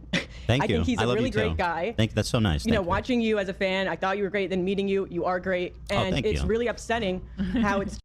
Dude, holy shit! Like I know I was doing that whole Trump cabinet meeting as a bit, but he actually is just bringing people on that were his fans, which is exactly what Donald Trump did in this new administration. He like had all of these ideologues pre-selected to hire onto his cabinet, and Ethan's bringing on fans that are already like just in love with the guy, not like sexually or romantically, but just like, you know, as a fan, parasocially in love with him. I mean, I don't know if anyone's sexually in love with him. Okay, anyway, he's just bringing these people on to glaze him. Like, who said it in chat? Who said it in chat? They're like, who are these people? Did he just bring them on to glaze? I think that's true. Like, I didn't want to believe it was true, but he's actually just being like, here, tell me about how you've defended me. And she's like, I think you're awesome. It's like, you're a really cool person that I was a fan of, and then I met you, and you're a really cool person. He's like, thank you. Just hold on, Dan. Stop laughing. We need Tamara on the mic more often. Got a problem, Dan? We need to get her as a permanent spot. And Dan laughing over there. Go on, please. Like honestly though, if Ethan was completely surrounded, like look, there's still some kind of like snide pushback on whenever Ethan gets a little too full of himself. But if Ethan surrounded himself by complete sycophants, that would be his happy place. And he's slowly doing it, man. Oh, no, I'm not going to gas you up too much, okay? You definitely have your problems, buddy. All right, there you go. There you go. All right. I'm All just right, come on. saying, Don't we all? Don't we all? Yes, we all do. And you're not a bad guy, and you're not a genocide lover. You're just you, and you are troublesome sometimes, but that's why people love you. Right. Yes. Yeah, but when the trouble is blaming Palestinians for their own genocide, he doesn't get a lot of love because of that little troubleness that he gets into. Is that why you love me? Why are you asking your employee that you just hired why she loves you? I don't know. It's not your fault. A little bit, I guess. You know what? You know why I do love you, Ethan? Because you are just yourself, and you will always, at least that I've seen, take accountability and apologize, and you're just a very sincere person, and it's upsetting how easy it is to just kind of put you in a category, and so many people think it. The truth is, too, I don't think people would have such an easy time writing me off as some evil person if I was not Jewish. If you were not Jewish, yes, because of the cavalcade of hatred that Sam Cedar gets from people saying that he's not pro-Palestine enough. That's why. Oh, yeah, because of, Brian Tyler Cohen getting called out because of his Jewishness. Because of Felix Bitterman being accused of not being pro-Palestine enough. Norman Finkelstein. Who else? Adam fucking Friedland. Oh yeah, it's because he's Jewish. Bro, once again, if you should read the Bible. In the Bible, it says that the Bible is real. Like, you could not be Jewish and people would still be criticizing you just as much. For them, it's all part of the story that even unconsciously they go, of course he's a Zionist. He's an American, he's a liberal Zionist. Of course he supports Israel. Of course he's evil. He's a liberal Zionist, of course. That's tautological. You mean he's a liberal Jew. That's what you meant. But he's too stupid to understand that he's conflating these two terms back and forth in his own analysis, where he's like, people only hate me because I'm Jewish. He can't even use the word Jewish. He uses the word Zionist. He's like, oh, people are like, of course I'm a liberal Jew, so yeah, he's a Zionist then. He's like, of course, he's a liberal Jew. He must love Israel. But what he said is, of course, he's a liberal Zionist. He must love Israel. Like, he just uses these terms interchangeably because that's what he thinks being a Jew is, loving Israel. That's what he thinks it is. And so when you get guys like Sam Cedar or Norman Finkelstein or Felix Bitterman, or I'm sorry, I don't know the guy's name on the Arabs podcast who's Jewish, like, he calls them token Jews. He actually just comes right out and says they're token Jews because they are critical of Israel and they're pro-Palestine. Dude, give me a fucking break. You're some of the most, like, Zionist Jews are some of those anti-Semitic people. I mean, Zionists in general, they don't have to be Jewish at all. The Zionists are some of the most anti-Semitic people ever because they believe Jews need to live in an ethno-state by themselves. Like, you're literally differentiating Jewish people from non-Jewish people and saying they need to have an ethno-state. That is, like, definitionally being prejudiced against that ethnic group. Even if you think Israel's great, you're like, let's separate but equal. Separate but equal. I genuinely think so. I do. And it is, right? I mean, it is anti-Semitic on its face. These people, there's a group of people who are defaming me all around the internet, and everybody's falling in line and just being like, evil Zionist. Yeah. What are we talking about?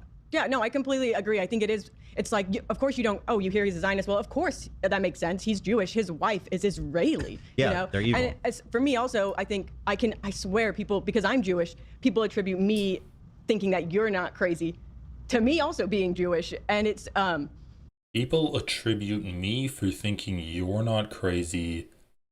So they're saying that she thinks Ethan's not crazy because she's Jewish. Okay. It's really upsetting. Yeah, well, I think they're attributing it to the fact that you're like a big fan of him and now you're getting paid to be his worker, like his employee. That's what I attributed it to. I appreciate that, and it's nice to hear. I think everybody's, a lot of people in the fandom and even a lot of people that here seem to be experiencing stuff like that. And Nate, you said you have a story. Yeah, well, I had a family member just randomly post a TikTok on their Instagram story one time talking about you, and I knew this family member doesn't watch you at all. They know nothing of the show. I think they only hear your name in passing through like TikTok videos. And I messaged them and I was like, why'd you post this video? Especially because they knew I worked here. And And they're like, oh, I just have opinions on him. But I was like, but why? You don't watch him at all? You never seen a bit of him? And they're young. They're like 17, 18 when they posted this. And so I'm like, you don't know. Like, you're just shitting on a random Jewish guy. Well, yeah, you're just shitting around. And the weird part was that the video was like, you're just shitting. He just got a list of like prominent Jews online, spun the arrow, and it landed on Ethan Klein. Just shitting on. He's just like, which Jew will I shit on today? And it just happened to be Ethan Klein. Man, I need to have a soundboard because that is a great soundbite. You're just shitting on a random Jewish guy. a pro Trisha video. Oh, and I was that's like, no, crazy. But that's the crazy part. I'm like, but you also don't watch Trisha Paytas. So I don't know why you're. But Trisha's the actual Zionist. She's literally gets paid from the state of Israel to fly massive flags in front of her fucking house. Yeah, but she's also, not Jewish. Like, talk about a problematic person. Like if you're gonna waive everything that Trisha has done, which is like a huge past, but somehow you're not okay. No, but the one thing that everybody's hating on me for, Trisha does and has done way more her whole career, and I've been consistently like pro-Palestinian and anti-Netanyahu and West Bank settlements my whole career. People found my old Reddit account, and what's funny is they all want to be like, oh, this guy's crazy. But the one comment I don't see any of the haters talking about is one from 14 years ago. Maybe you guys can fish it up and send it to me, of me saying that I don't support Netanyahu in the West Bank settlements. 14 years ago. Ethan, you've been consistent. Why would someone pull that comment up when you've been consistent about that like as recent as a few months ago when you were debating Hassan and Sam Cedar? Like, what?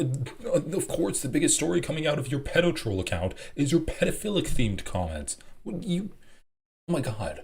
And people aren't criticizing you because you don't support Netanyahu and the West Bank settlements. They're criticizing you because you blame the Palestinians for their own genocide and you support the ethno-state of Israel. That's why you're getting criticized, dude. Holy shit. From an account nobody knew me on. So, like, there was no motivation for me to lie about, and it's... I don't think these people are anti-Semitic, but what they're doing is targeting a random Jewish dude. And then what's the difference between me and Trisha? Yeah, I think the thing is, at least... Dude, okay.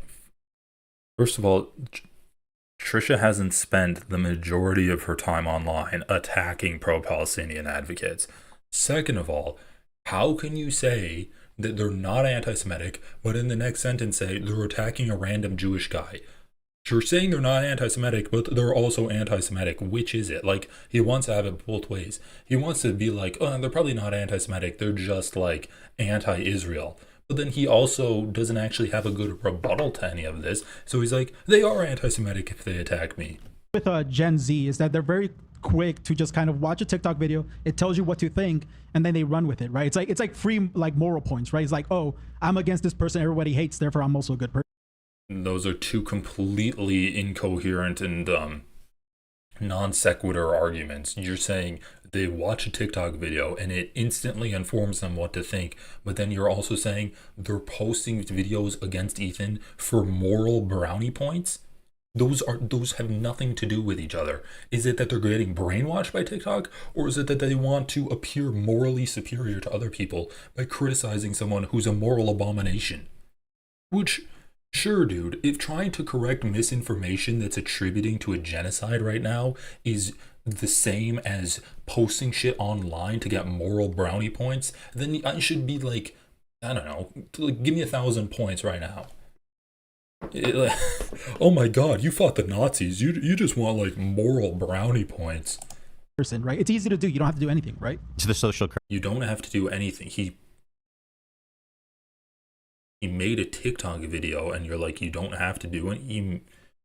These people are completely just like jumbled up in their heads. Yeah, I think the thing is, at least with Gen Z, is that they're very quick to just kind of watch a TikTok video. It tells you what to think, and then they run with it, right? It's like free, like, moral points, right? It's like, oh, I'm against this person everybody hates, therefore I'm also a good person, right? It's easy to do. You don't have to do anything, right? To the social credits, yeah. Yeah. So a lot of it is like, yeah, this online activism that you see. It's very virtue signaling, and you have to signal to everybody around you, hey, I hate this dude too.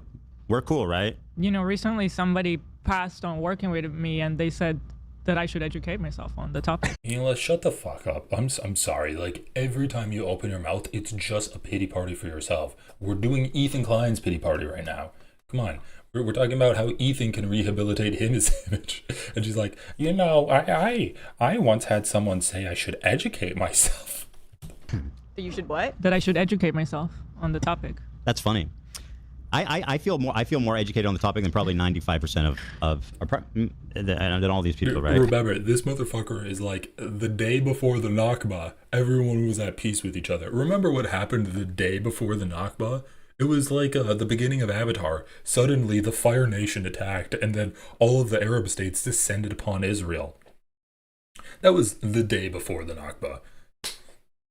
But he feels like he's more educated on this than 95% of the people talking about Israel and Palestine. Okay, brother. But how fucking condescending. To an Israeli who still has family there and is very much affected every day by what's going on, to tell me to educate myself. I'm sorry, Israelis are the least educated about the Israeli genocide that's going on right now. Like, they're purposely not informing themselves about it. Like,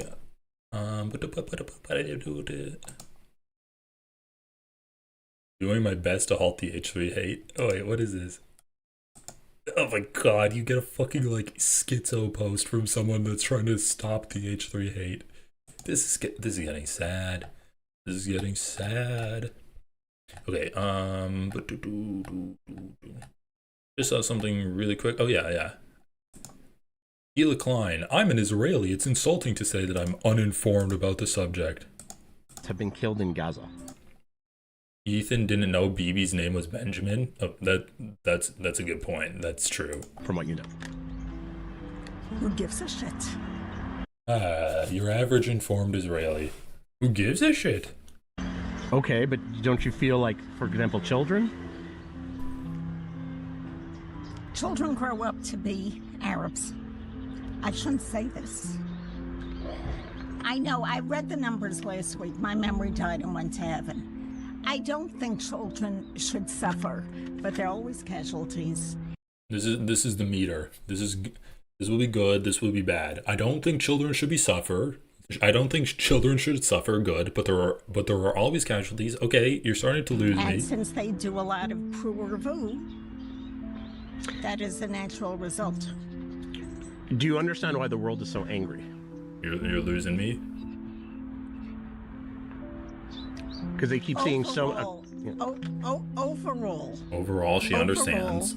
The world does not really understand what's going on here. They do not.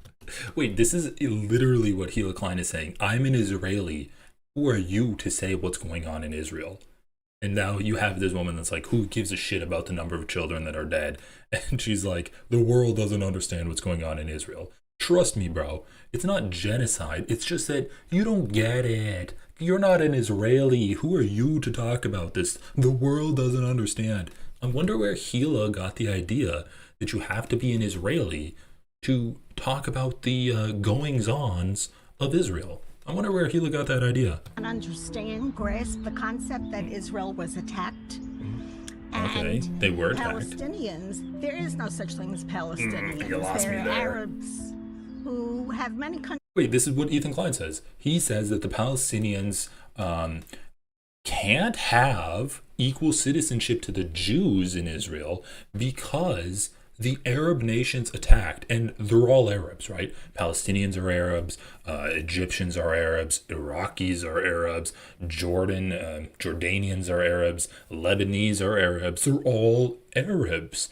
And so, why would Israel give equal rights to Arabs, which are the same people that attacked them in 1948? That's how he justifies the ethno-state.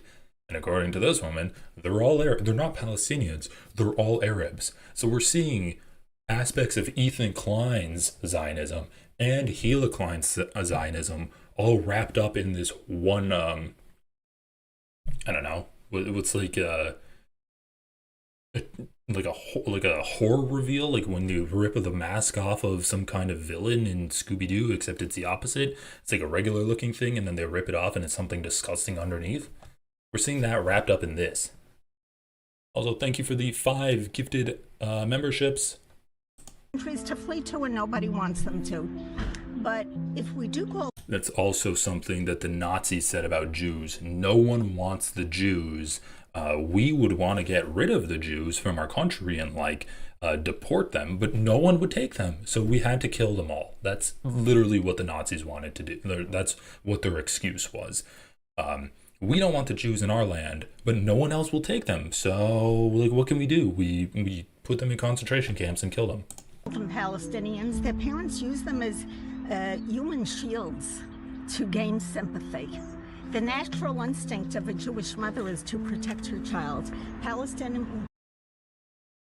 Damn, dude, you got some Jewish racial science now. Remember when Ethan Klein was saying that Jews interbreed with each other and naturally select towards intelligence, and thus over 10 million years, you have the natural result of that Jewish selection is smarter people. Now they're like, oh no, Jewish women have an instinct the Palestinian women don't have. These are the lies you tell yourself to justify your existence as an ethno-state. And Ethan Klein lived in that ethno-state. He's gotten brainwashed by these lies. Not to mention, there's obviously Israeli TV on at his house, or he was listening to Israeli news or reading Israeli articles and then telling him shit, the latest Hasbara of the day that he's keeping up with. So yeah, I'm not surprised that we're seeing aspects of Ethan Klein's propaganda in this obviously racist and genocidal citizen of Israel. Palestinian women do not have that. How do you know this? From years of living here. Can you give an example of something you've seen? You have to be an Israeli. Otherwise you can't talk about it. As I said, it. My memory died and went to heaven, but I read newspapers every single day, and I've read many. I'm more educated than 95% of the people that talk about this. Different stories where the woman took her child and put her in front, and then she thought this is going to gain sympathy with her readers around the world. Oh, remember when Ethan was saying that Hamas is able to manipulate the media so much to gain sympathy, and Hassan falls for their propaganda techniques, hook, line, and sinker? I'm starting to see where that kind of narrative thread that Hamas and the Palestinians are manipulating the media is coming from. Was it Lonerbox or Destiny that accused the people getting shot by the IDF of setting it up and purposely instigating the IDF and goading them into shooting them as Palestinians because they knew that there was a camera on them? And so they purposely volunteered to get shot to gain sympathy. Was it Destiny or was it Lonerbox that said it? Probably both of them have said it at different times. Be honest, man. Mr. 12-year-olds aren't toddlers, so how can a doctor say that a kid got shot in the head? It does. It is successful for them. Oh, it's successful for them. Okay, well, that was gross. Where were we? Oh, yeah, we were talking about this Israelis Hasbarist. Self on the topic. So, at any rate, yeah. Were you able to get through to them, Nate? How did that go? No, the conversation. I mean, it's family, so just kind of have to move. They don't. It is what it is. They don't talk about it anymore. They kind of moved on from talking about it. But why is it that? Go ahead, finish your thought. Well, I will say, I think the biggest issue you have right now is that you're pretty much on two different fronts, right? You're fighting Hassan fans and you're fighting Trisha fans, and they're both super duper It's an unholy alliance. Yeah, it's hard. You got to take it one at a time. But fortunately, we're doing two, right? So, the question is, why is these people who don't watch this show, who don't know anything about me, I love how Ethan's actually having a deep introspection here, and obviously it's dressed up as a bit, but you can tell that he's genuinely worried about the future of his podcast. That he's guys, ironically but also not so ironically, can we talk about ideas to gain viewers back and to get the internet to not hate me? Probably don't even know about this fucking conflict, let's be real. Probably heard about Gaza for the first time on October 7th. Probably couldn't even point to Israel on a map, let's be real. Why is it that they... Yeah, you're totally right, Ada. With Destiny, it was a clip of a guy crossing the street and then his mom or something shows up and he claimed it was a setup for sympathy. Yeah.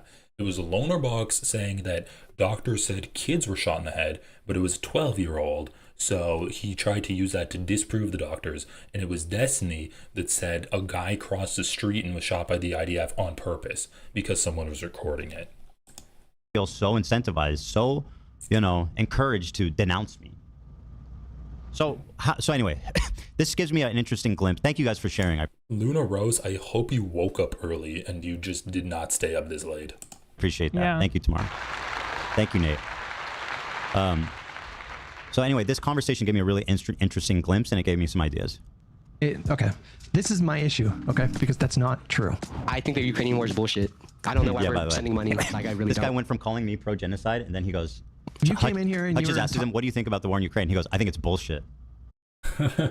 Well, this is another example of Zionism saying, like, the flattening of the genocide that's happening in Gaza, complete famine and complete just like lack of support from any kind of nation state, to the point where you have Greta Thunberg trying to create a flotilla to feed Palestinians in Gaza, and you have that being compared quite explicitly and directly to Ukraine. Oh yeah, the Palestinians are just like Ukraine.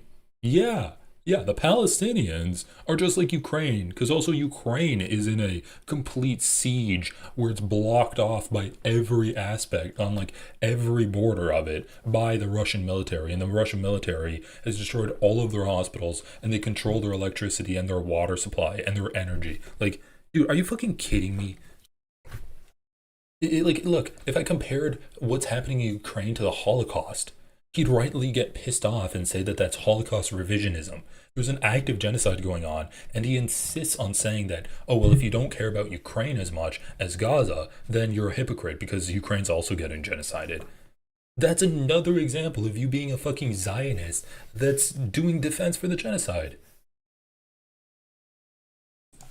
Like, he can't help himself, man. The cognitive dissonance is unfucking cognitive real. dissonance. You're accusing me of being pro-genocide, and I you're wish he had a better laughing at accent. fucking hundreds of thousands of people dying who did nothing but exist in their own country and get invaded by a hostile foreign fucking Hundreds of thousands of people dying that did nothing but exist in their own country. empire. And you're shitting on them and calling me pro-genocide? It's the moral inversion, the moral confusion is staggering. It's scary. The moral inversion? You're saying I'm pro-genocide, but you don't know why we're giving money to Ukraine. Thanks, everyone. That's really nice. Well, I'm glad chat is being nice. Thank you for the super chat. It's happening. Anyway, I'm gonna watch a little bit at the beginning, and then I'll skip to where they talk about me specifically. Talking all this shit in my chat. Oh, you become so disgusting. I used to look up to you and blah blah blah. And then I tell you, like, what do you think about Ukraine? You're like, not my problem. Like, how are you calling my Or Hutch? Patrick? Are you there, Patrick? Good morning, sir. Good morning. How are you doing? I'm doing well. How are you doing? I'm sorry. I do Doing not give well, a fuck about this debate. Let's skip to where Ethan's like, oh, they're mentioning my name. I wanna listen to myself get shit on. Dude is that guy is a vape god for Okay. sure. He like never stops vaping. That dude's not gonna live very long based on that clip. But anyway, okay, so that makes sense. The Chapo. I'm just guessing. Chapo From the Cumtown connection, I'm putting that together. That's a good guess. Adam Friedland's definition of Zionism, that Israel is not. Zionism exists to give Israelis a safe place to live, and by definition, Israel is not a safe place to live. So Zionists should. This guy has no fucking idea. He is so dumb. He can't even articulate like a coherent point about Zionism. He says Zionism is a safe place for Jews to live, but it's not safe. Therefore, I'm against Zionism. Talking about, bro? Just stop. Just stop. Not be. That's not really a definition. It's not really a definition. So that a Zionist is someone who believes a state for Israelis should exist. Say for Jewish people. Say for Jewish people. Is that what he said? Right. Is that what he said? Jewish people. How do you feel about the fact that like Adam Friedland literally just like laughed at the Ukrainian war and said, "Not my problem." I think the Ukrainian war is bullshit. I don't know. Imagine hand waving such like horrific war crimes, the theft of tens of thousands of children. Okay, and imagine having the balls to accuse me in such hateful language. He's impugning Hutch's Ethan, entire. You've never talked about the Ukrainian war either. You had Galia come onto your stream one time in like February last year, and then you haven't mentioned it since. don't pretend like the majority of your content hasn't been defending the actions of the Israelis, because that's what it has been. You're like, ah ha ha, like Netanyahu's bad, but you know who's actually even worse? Hassan, because he's emboldening Netanyahu and making the genocide last longer. Existence as a person just for talking to you. And then on the other breath, hand wave without a care in the world. This fucking insane, this absolutely insane warmonger Putin, who's killing a bunch of civilians, who brought war on a peaceful country, who's kidnapping children. Tens of thousands of kids are being fucking kidnapped, literally. How is that possible? Like, I love how he's talking about what's happening in Ukraine in his segment where he's trying to defend the idea that he cares about Palestine, and he hasn't mentioned a single thing of what's happening in Palestine. It's scary. It's scary how you can be. I mean, cognitive dissonance is yeah, it is what that is. Quite literally. Challenged. What's that, Nate? Challenged. I literally. What is it? Challenged. I have no idea what he's saying. Challenge. Challenge? I said challenge. Thank you. That was a funny bit. Okay. When, You're telling me that they played the sound bite that Ethan couldn't understand. Holy shit. Okay. All right, we'll listen to like 10 more minutes of this and then I'm done. Like, unless it picks up and gets more interesting, I'm not interested in listening to Hutch debate some guy who's a Town watcher. Pro-Palestinian advocate because you don't like the amount of suffering. We were trying to. Hold on. Let me ask a question. Has every Let me ask a question, okay? Like you tell me that you don't you watch what's happening in Gaza right now, and you Are you equating that Russia and Ukraine's relationship is mirrors that of Israel and Gaza's? You know, it doesn't need to mirror each other. Why do you need to make that comparison? Like, bro, it's evil. He's ignorant but evil. First of all, dude, you're the one making the comparison, Ethan. You're the one being like, oh, he cares about Gaza but not Ukraine. I can't believe that. That's just cognitive dissonance right there. Like, it's so hypocritical. And then the guy's like, wait, are you saying that, like, the Russia-Ukraine situation is comparable to Israel and Palestine? And Ethan's like, why do you need to make that comparison? That's just evil, man. That's just evil right there. I can't believe that you'd even want to make that comparison. You just made the comparison to try to show that he, like, doesn't care about that he's like, I guess, like, hinting that he's anti-Semitic for only caring about the actions of Israel while not also caring about the actions of Russia. But it's a false comparison. Russia did not have Ukraine in a concentration camp when it decided to just, like, kill all of the Ukrainians that lived there. Russia's end goal is not ethnic displacement of all Ukrainians. It's the annexation of Ukraine and using it as a buffer state against NATO. And, like, I'm not in favor of that whatsoever, but that's completely incomparable to Israel's end goal of total ethnic cleansing and annexation of Gaza and the West Bank. And you are incapable of talking about that. I haven't heard him say a single time that, like, Israel's trying to ethnically cleanse Gaza. Except for that one AI Trump video that he released where he's like, oh yeah, we're going to put condos on Gaza and it's going to be great beachfront property. And he's like, that's pretty spicy. I can't believe Trump would release that. That's pretty spicy. And his ignorance, right? And the ignorance. I don't think he's evil, but, like, his ignorance, the confidence he has is evil. It's dark business. Confidence he has is evil. You know that more people have died in the Ukrainian war than in Gaza? Wow, what's the population of Ukraine? What the fuck, dude? Ukraine population 37.86 million. Okay, so it's almost 20 times larger than the population of Gaza. Okay? More people have died in Ukraine than in Gaza. Do you understand that? Do you understand it? The country that's 20 times larger in population than Gaza? Do you understand that more people have died there? Yeah. What's the Ukraine casualties? What is this? What the fuck? 13,883 killed? What? Is this current? Casualties, this was during the 2014 annexation. War in Donbass, 2022. Where's since 2022? Here we go. Total casualties. In September 2022, Russian Ministry of Defense confirmed that 5,937 soldiers have been killed in combat. It also claimed 61,000 Ukrainian soldiers had been killed and 49,000 wounded. By mid-December 2024, it claimed that it killed 1 million people in Ukraine, and they confirmed that it was... The DPR confirmed that by September 22nd, 2022, 4,163 of their servicemen had been killed and 17,000 wounded. They said that Russian forces suffered 110,000 casualties. So, I mean, yeah, like, pretty bad death rate, but still, dude, it's a population of 2 million people, and there's, the estimations are that, like, hundreds of thousands of Palestinians are dead compared to in a country of 2 million people. And also, when we're talking about like the death rate, the civilian death rate is way higher in Gaza than it is in Ukraine. Yeah, and what do the casualties look like on both sides? What is the share? Well, what does it matter? What does it matter how many Russians died? So they started the fucking war. So you don't care because it's on both sides? So you don't care? So if it's more bullshit? That's a very strange way to moral your way out of the obvious contradiction here. One thing I don't care about this conflict because the casualties are more even between the two sides. Yeah, So, and that's a strange sentiment I've picked up since the very beginning. That like if as long as more Israelis died, it would be everything would be fine. Mm-hmm. That's the only thing. desire should be to end all of the killing, right? Like, yes, I would hope so.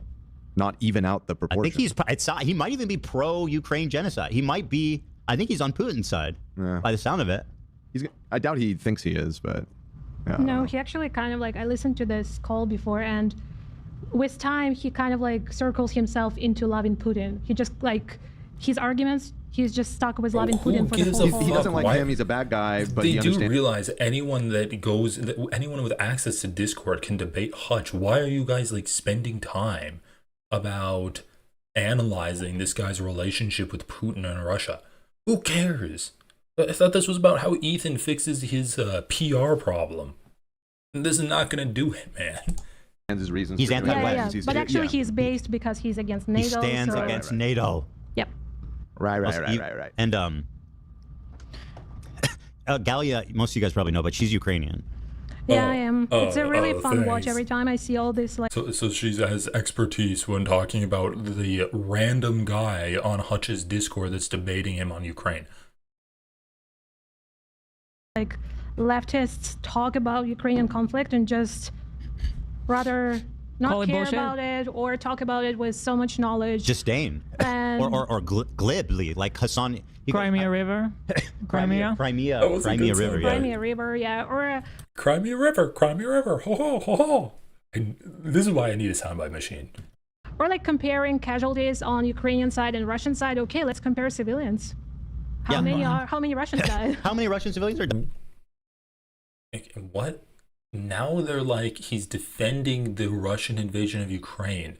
He was comparing Ukraine and Russia to Israel and Gaza.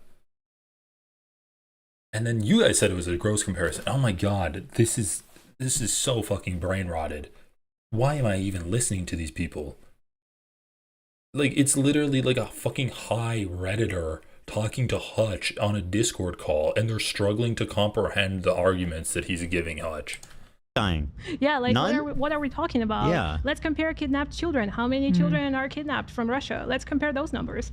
It's all like, Hutch came up with this term that's black-pilled leftists. Yeah. And that's definitely what I'm hearing here. Those people are so stuck in their mind where they just hate NATO so much that they are convinced that Ukraine is a part of it for some, like they are so not knowing what they're talking about. It's just imperialism, warmongering, Russia. West bad. Oh yeah, it's all funded by America. We're using Ukraine. Okay, this is actually killing me. All right, Adam Friedland, some sense back into this stream. Nobody's side. Oh, you have it already. You guys are like psychic. Hold on, here it is. Yeah.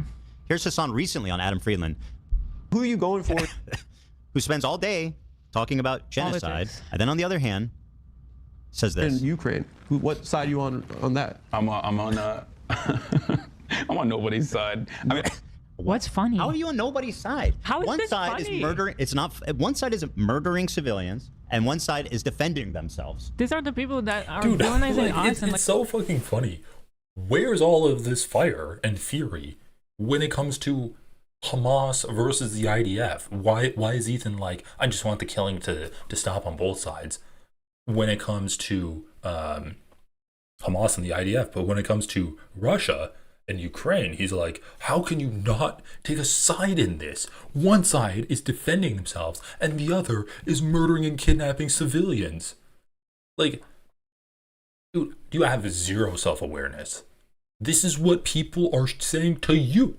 This is what people are saying to you, dude. That you're not taking a side when it comes to genocide. What the fuck? I watch this guy, and every time I watch him, I'm left flummoxed, even more surprised and grasping for words than I am before at his lack of any kind of self-awareness. Like, every time he outdoes himself. Like, you will never find me laughing about death of anybody. Like, it's crazy to me. I don't get it. I don't get it. I would never react like that, no matter who we're talking about. Like, that's crazy. I can't. I know. Every time I hear like this clip, because it gone like pretty viral, and Hutch references it as well. It just amazes me how the influencer, you guys literally didn't even play the entire clip. Like, Hassan said, I'm on no one's side, and then he was going to say, I mean, like, okay, is he gonna play the clip? I don't think so. What's the clip? What was the clip? Let's play it. Here's Hassan recently on Adam Friedland. Hassan is still not rocking with Ukraine. Okay, let's just look this up. Hassan is still not rocking with Ukraine.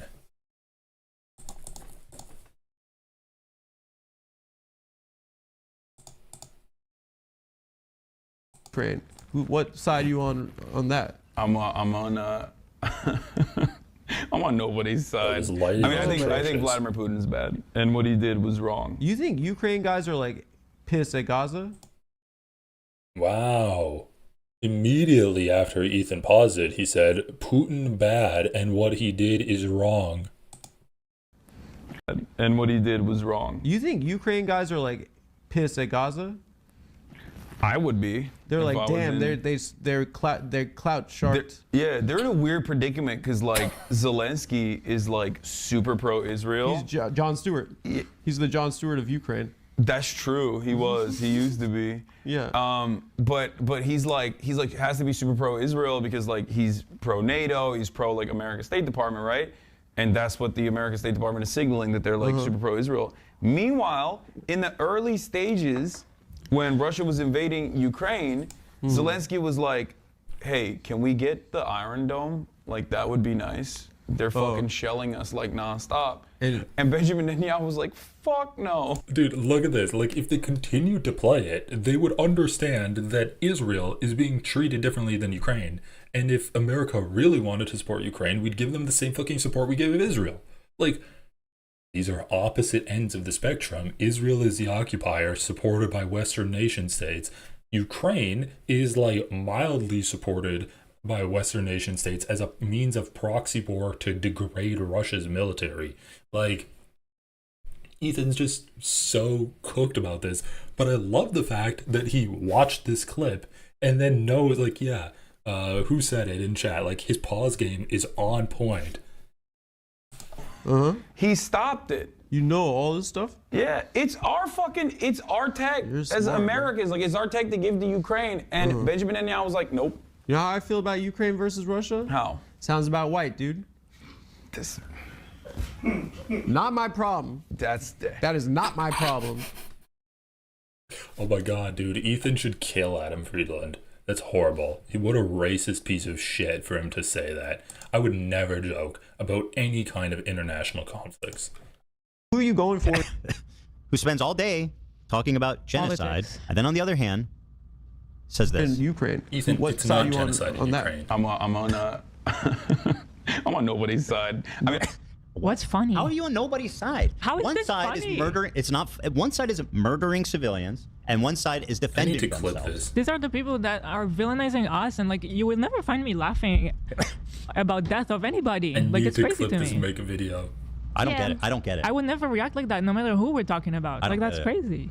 I can't. I know. Every time I hear like this clip, because it's it gone like pretty viral, and Hutch Yeah. references it as well. It just amazes me how the influencer, the most like I'm on the leftist side, I'm the political mind of the whole. I'm the Gen Z NPR, and he gets on this like Right. mainstream interview with Adam Friedland, and he asks him like, "What's your Mainstream stance interview with Adam Friedland. on Ukraine?" And he like, Here's your and he chance. says, "I don't care. I'm on nobody's side." Wow, laugh. Yeah. And yeah, it's okay. And like they dab it up after, and Adam makes a joke, and Yeah, it's play, like all play good. Adam's joke Yeah, too. so which, Adam Friedland, who's the example of a good Jew. He's one of the good Jewish approved list here. yeah. What?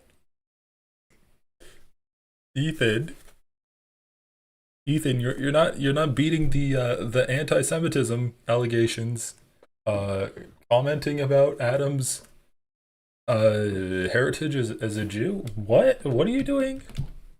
Here's your Like he chance. said, I don't care. I'm on nobody's side. Wow, laugh. Yeah. And yeah, it's okay. And like they dab it up after, and Adam makes a joke, and Yeah, it's play, like all play good. Adam's joke Yeah, too. so which, Adam Friedland, who's the example of a good Jew.